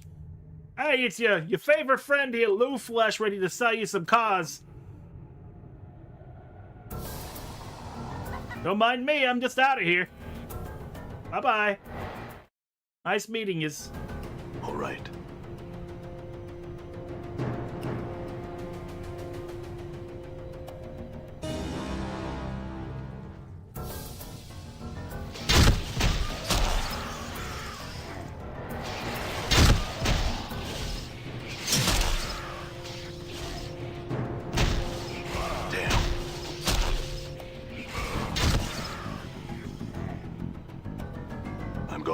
Oh, that's right.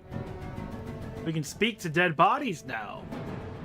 The corpse jerks visibly as if electric current ran through it, and a gassy sigh escapes its mouth. Hi. The corpse babbles with its liquefied tongue, and you cannot understand a single word. Get this, then. Now, do I have to use this? Probably not. I'm pretty sure it's automatic, but just in case. No, I guess I don't. I'm gone. Chad, weren't you here? Yeah, you were here. We just ran right over Chad. Didn't even look at him. Done. This sandy-haired collector's corpse is covered with nasty bites. The dead man's neck still writhes as if it were trying to twist itself off his body. He speaks with an effort. Hey, I'm Chad. Need your help. Hey, what's wrong with you? See, this neck? It's stretching like taffy and contracting. Damn Vargul got me. I'm dead, and I need to hold my head on. I don't want to be one of those damnable things. He's speaking with an effort. You gotta kill the Vargul down this passage. All of them. To save me from that. You got it. In return, I'll give you directions to a powerful magic item. Dead Sight tells me you might need it. What is it? Find it, and then I tell you. Not before. Fine, I'm gone. All right. Every single one of them, huh? Who did I not kill? Oh, we haven't been this way yet. That's a were-rat. It's not working on this thing. Word, Chief. It's not working, but you can still call its mother. Did we kill it? No, there we go. You can still call out its mother. All right. Slattern. You just said slattern. You could have been a little bit more imaginative than that. Come on, Mort. But maybe you're a little unsettled because of what just happened recently. Truly, it might be my fault. I'm sorry, but you could have read everything on the back of my back. On the back of my back, my back, if you will. Done. Yeah. Stupid yabo. Yeah, it's at least 2 words. Pike's not working on this thing. Pike's not working on this thing. All right. Huh? Okay. All right. Big floating skull with a mouthful of rings.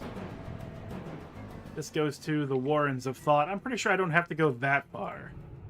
This carved face drips with humidity appears to be weeping. Oh, that's right. We have the decanter as well.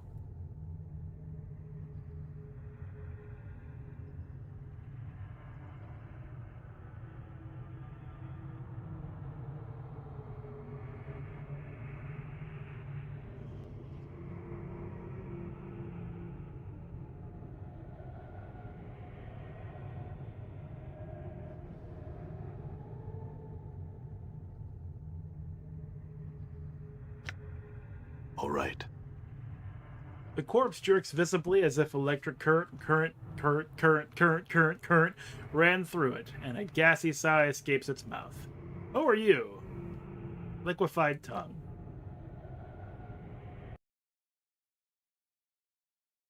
Crypt of the Embraced, Shattered Crypt, Warrens of Thought, Live. That's where we want to go. I don't know about these other Varguls we haven't fought and killed, because we've been everywhere, and I think we've fought and killed every Vargul we can, except maybe the ones that'll respawn right here. Really? Okay. Make a liar out of me.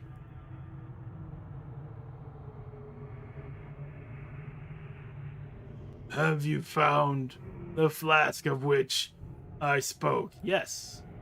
A note of eagerness creeps into Glive's dead voice. You have it.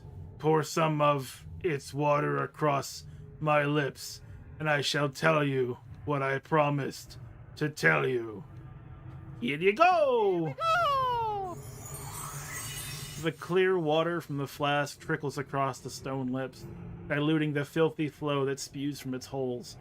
As you watch, the ditch's water slowly dissipates entirely. The dirty taint of it replaced by clear, fresh water.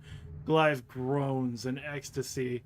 After a moment, he says, Do you wish your answer now or later? Give it to me now so I can think about it later. Seek out the woman called Nemel. She resides in the Clerk's Ward, an upper sigil.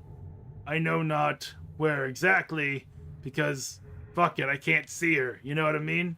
Best of luck in your quest, immortal. The voice seems to fade as it speaks to you. Thanks, Clive. Farewell. Dated my journal.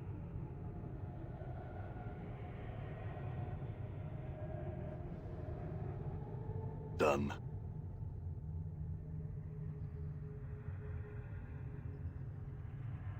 Okay, so a lot of these corpses, and maybe every corpse, is just too dead to speak.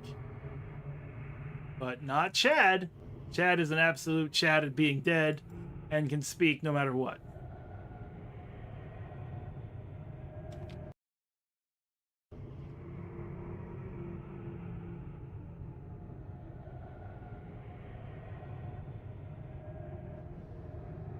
It said Vargul at the far end of the hall.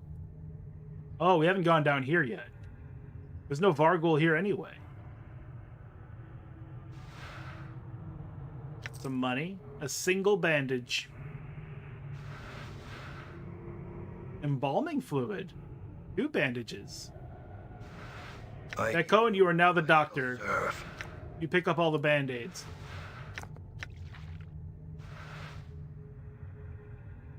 Done.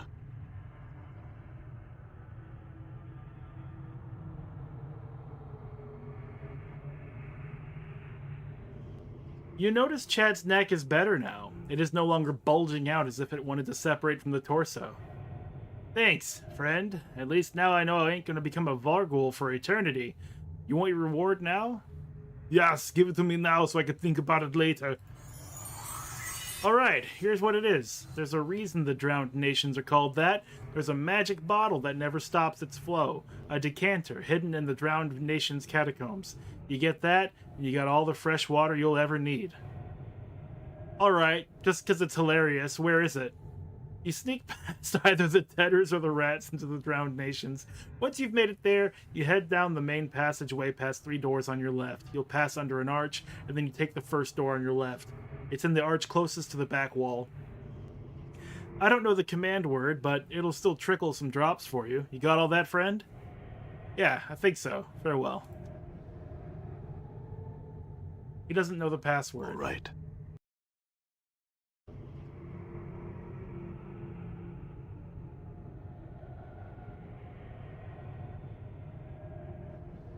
He doesn't know the password.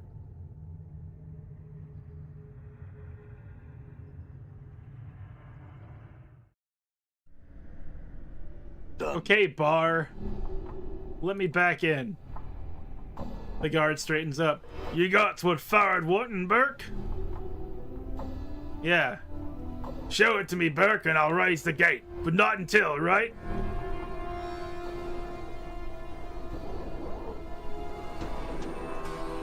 Show it to him.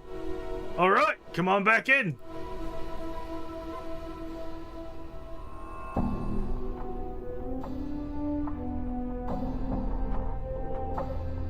The gate's not locked right now, so there's no need to bother me. By Jove, you're right. I can just open and close it at my whim. Am I the gatekeeper now? Done. I'm gonna leave it open. It's hilarious.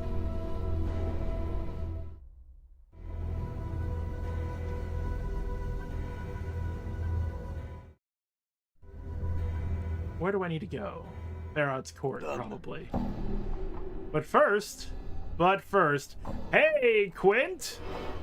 I've got some more earrings for you to buy. I know you love those.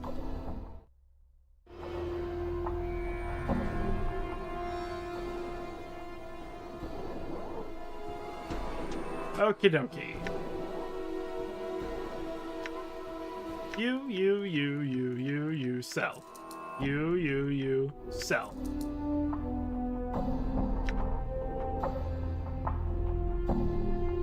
You, sell.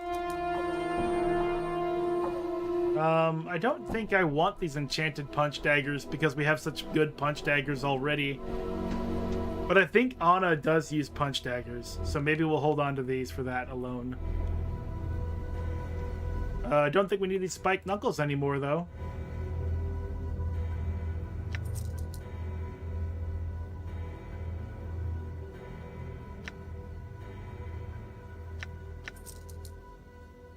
still want to hold on to at least one bone dagger. Because, like I said, I don't think you can dual wield in this game, but if anyone can, I'm pretty sure Anna can. So maybe keeping both bone daggers would be good. We're going to hold on to weapons for her, though I don't know why she hasn't joined us.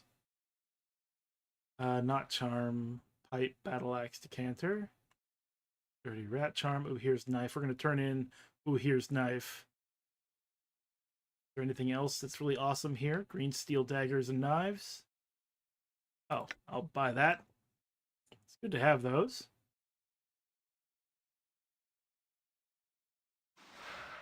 Invokes Raise Dead, Divine Censer. When lit, the censer has the power to entice the soul back to the recently departed. Unfortunately, there's only a limited amount of incense left in it. Might be good to hold on to something like that. I do have 3,000 copper commons, but I don't know. I think worst case scenario, I'll just reload a game.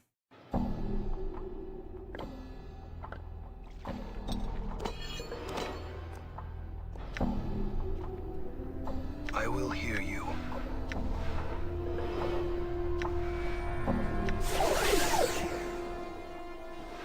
Another abyssal pipe. Decanter of endless water. It says it's an ordinary looking stoppered flask that somehow holds an endless supply of water. It might be useful for putting out fires or some such task. Enchanted battle axe. 2-9 slashing, +1 enchanted. Closer examination of the weapon reveals a strange symbol, very faint, on the surface of the axe head. Tracing it with your finger, there is a sudden charge, and the axe head changes before your eyes into a silvery-looking metal. The edge is incredibly sharp, so much so it looks like it could hack through stone if necessary. The symbol you traced on the weapon is now glowing brilliantly, and if anything else, the axe has become even lighter than before, so much so that you can almost wield it one-handed. Tear of Salieru Day.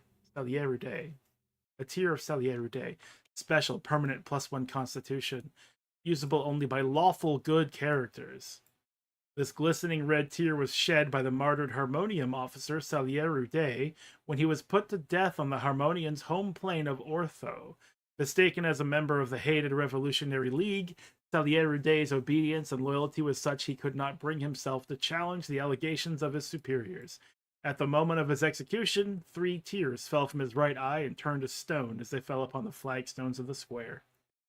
Ironically enough, an anarchist subsequently revealed the Harmonium's mistake to the public, discrediting them. Ever since, the tears of Salieru Day have been considered relics of the Harmonium and used as a lesson to the evils of unquestioning obedience by the Revolutionary League. We'll hold on to it. I'm not lawful good. Nobody is lawful good in our party so far, and I don't know of anyone who will be. I don't think we need Straughn's diary anymore. Just put that on the floor. These don't stack, unfortunately. But I can put them up here.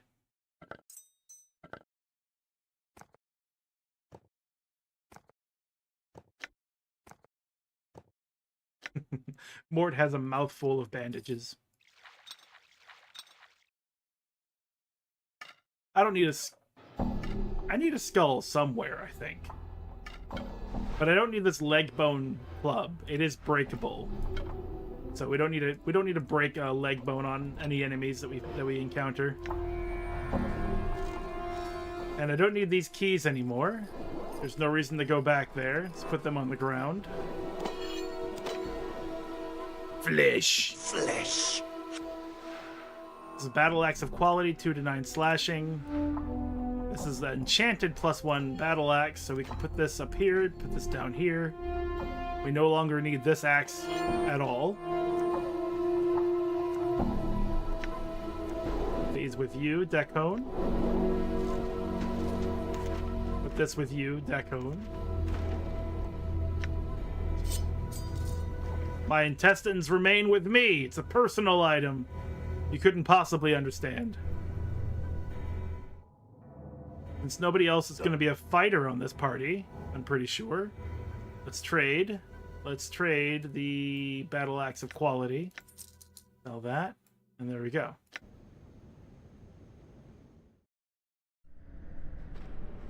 All right, Pharod.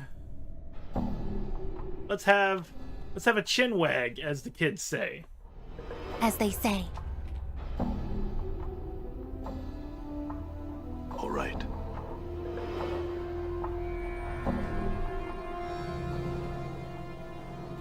Ah, corpse! Pharod turns as you approach, his crutch clacking on the cobbles of the court. He licks his lips, and looks like he's been licking his lips for the entire time that you've been away from him. Have you brought me what I asked for? I had some questions first. Ask! Pharod smacks his crutch on the cobbles, as if passing sentence. Come, corpse! Time's short, and so is my patience. When you greeted me, you said something about taking me on a jaunt to the mortuary. What did you mean? You tell me, corpse. Perhaps the Dusties that live there are more to your liking than some sweet-bosomed wench. Pharod taps his crutch on the floor, the clacking echoing throughout the court. Most forgiving of the Dusties to let you stride in and out of there as you please, considering you don't have the decency to stay in the dead book. I wanted to get into the mortuary, but why? Dated my journal. Pharod scoffs. Corpse, you are so bent to get in there. Now you spill that you don't even know why you wanted in there in the first place? Sometimes it's a wonder why the planes turn. Never mind. No questions. Here's your bronze sphere. 15,000 experience points!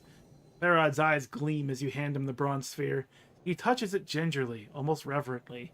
You... He chuckles. Ha, corpse! Such a gamble you were, and paid off handsomely. You have... Pharod studies his reflection in the sphere and tisks. The years have been cruel to me, I see. I did what you asked, Pharod. Now I want some answers. Pharod doesn't even look at you as you speak. His attention is swallowed by the sphere he holds. Yes, ask your questions. Pharod turns the sphere in his hands. Very important, your questions. What do you know about me? Why was I told to seek you out? Pharod studies you with a critical eye. Stay your weapons for what I'm about to say, corpse, for it could be your ears will take offense. Pharod smiles wickedly. My ears no longer care, but yours are still fresh for the burning, it seems.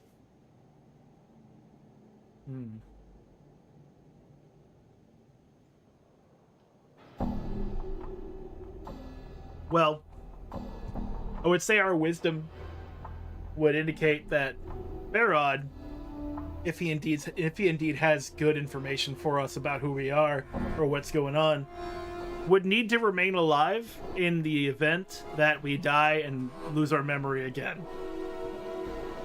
So we will not harm him. Vow, you have my word that I'll stay my hand, Pharod, but I need to know what you know.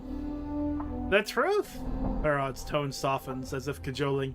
The truth was stretched a bit from my mind to my tongue when we first spoke, corpse. In all terrible honesty, I know little about you. He raises a withered finger. Yet, hear me out. Yes. You're a cutter who plays at being dead, as I see. Pharod squints at you. Some time ago you came to me like you are now, but not just strolled right into the Illwind court and said you wanted an audience with me. An audience with you? Aye, an audience. Pharod chuckles like whispering sand, like I was royalty. He seems amused, but there's an edge in his voice. You knew the right things to say, you did. Oh yes, you spoke the chant like a governor, born and true, and I listened. What did I want from you? Pharod gives a mock bow, his crutch creaking as he leans against it. Oh, Pharod, great collector king, you says, I have come before you to request a boon. A boon, I says. What can I offer a man of such obvious strength? Go on. Pharod wags his crooked finger. And you asked for a strange thing, he says. Lord Pharod, I ask for courtesy. Your collectors roam throughout the hive. If they should find my body, I want it kept safe. That is all I ask. Pharod shrugs. A simple boon. I see. And is that all you know? Before you can speak, you suddenly feel a prickling in your skull as Pharod speaks the word boon, and the smell of blood and fear rushes through your nostrils. Pharod is hiding something that happened in the past, involving you, and it scares him. The boon he granted you was no simple matter. So you granted my boon just like that? There's nothing to be gained from it for you. Why did you even agree to it? Pharod falls silent for a moment. A dead man can keep no promises, and promises to a dead man are easy enough to make, corpse. You're a merchant, Pharod, not a Samaritan. There must have been another reason. Aye. Pharod's face suddenly peels back in fury, his skin flushing red. After you'd strung up a score of my blood on the hive walls to die, I had enough reason to promise you the plains themselves. Then your butchering self comes to my home, my kip, to demand a boon of me. Pharod calms himself, though his face is still flushed. Aye, I agreed.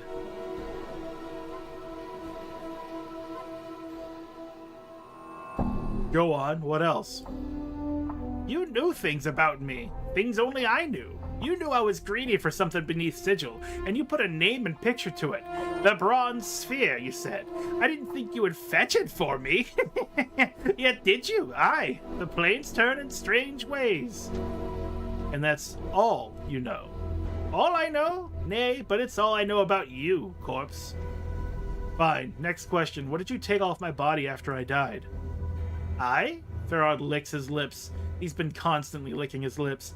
Why, I took nothing, corpse. His face splits in a grin. Then I wasn't the one that found your body. Hot!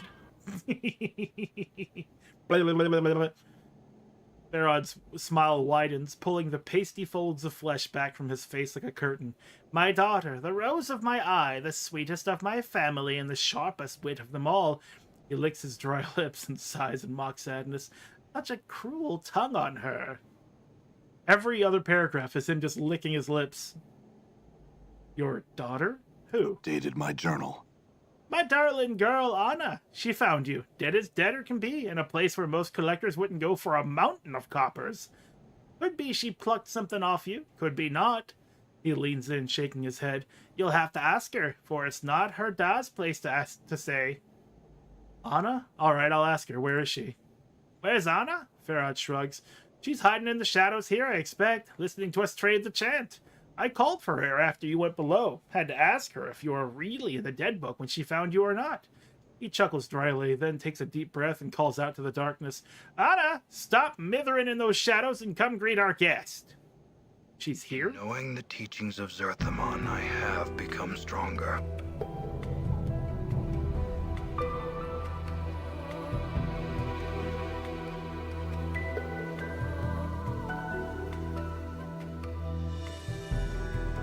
Alma! No. You turn to see a striking red-haired girl dressed in leather armor. You didn't even hear her enter the chamber. Her right arm is covered with a series of interlocking plates that look as if they were taken from the skin of some creature, and a horned shoulder piece protects her left arm. Oddly enough, she has a tail that is flicking back and forth as you watch. You're Anna? I met you in the hive outside the mortuary, remember? Did I leave an impression? The girl ignores you and turns to Pharod. What's this about then? I'm not playing the leash pull with this scarred dog, so I'm not. Get one of your other gullies to do it. Anna, rose of my eye, have I not taught you to respect the dead? A thin smile worms across Pharod's face, briefly stopping to lick his lips again, and he makes a slight bow toward you. This resourceful corpse needs to know where you found him. What are you on about? She squints at you. He's not a debtor. Ah, yes, my mistake. Pharod nods, then his voice drops dangerously. Yet, my darling Anna, that still makes it your mistake. For this one only had one foot in the dead book when you brought him to me. He taps his crutch against the flagstones with a light tap. He woke up, sought me out. Most embarrassing. So? Anna glances at you, then shrugs. He shouldn't be playing deader on the hive while I'm about. Or he'll wake up in a Dusty's arms, he will. Well, maybe you could have checked to see if I was alive before dumping me off there.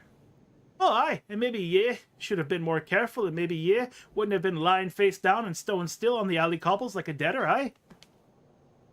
Maybe I should show your filthy corpse pirate hide what it's like to be lying near dead in an alleyway. I'm not afraid of you! Anna's hands drop down to her sides and she draws 2 wicked punch daggers from their sheaths. You'd best step down, or you'll have these in your eyes, you will. Show him where you found his body, Anna. Pharod taps his crutch again for emphasis. Take him to the haunted alley. Pharod studies Anna for a moment, then grins and turns to you. If you happen to lose my darling Anna on the way to the alley corpse, you come back and see Pharod. I'll guide you. Updated my journal. Anna sneers at Pharod, then throws a glance at you. Come on then, and keep your steps quick, Jig. I've little time to waste on the likes of you. Actually, I'm not done exploring the buried village yet. Ah, very well, let's head there now. Anna points at the door in front of you. Through there's where we want to be. Alright, let's head on in. Except... You'll never see it come back.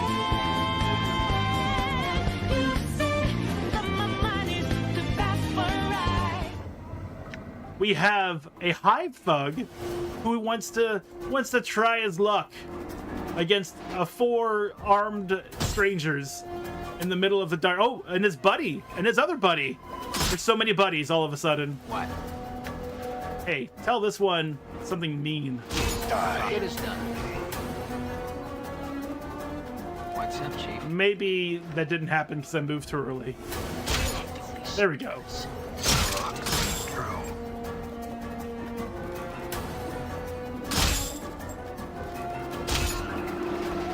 I'm gone.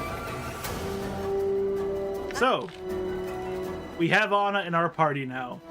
And she does have punch daggers. Stop it. And she doesn't want me to unequip them. I'm not giving that up. Keep your mitts off it. Touch my blades again and I'll put them in your skull. What are these? Chained teeth earrings. 5% open lock skill bonus, usable only by thieves. Perhaps the idea that Anna would wear anything solely for ornamental value makes you suspicious of these earrings. Upon closer examination, you discover these thin metal earrings are actually a series of well-crafted lockpicks. If need be, you can unhook them and use them to pick open stubborn locks. Or we will continue to bash these locks, because why not?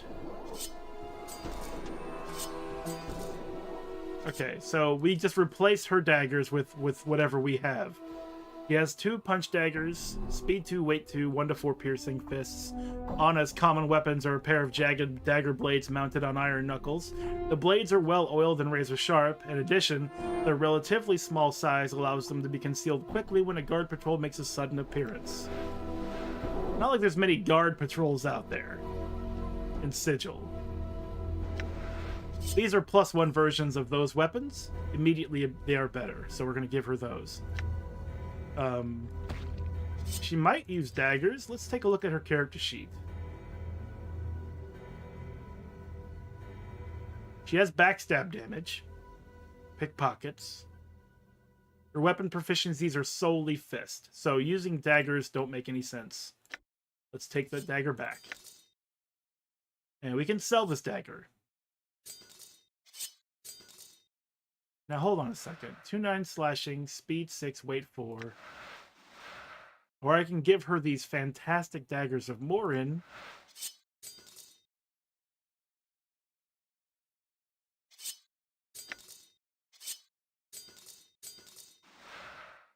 Puts her AC at 2. 4 piercing damage +2 weaponry. I can just go ahead and use this axe.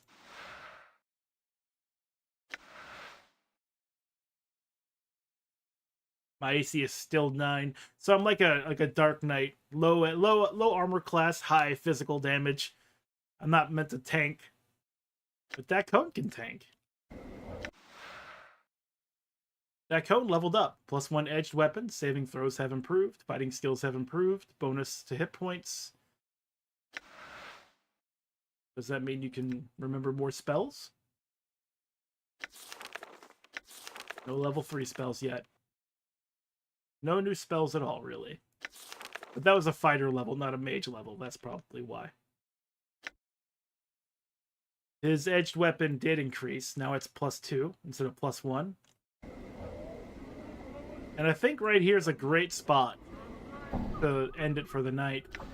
That exchange between Pharod and Anna was enough to spend the rest of my voice, and it's time. It's time to...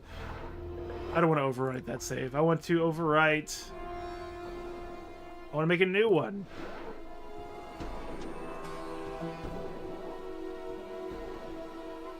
Save it right there. And that'll be it for this week. That's the end slate. That's that. That's this. That's this. All right. So enjoy your weekend. Saturday and Sunday. No streams. Monday we go back to finishing Legend of Mana.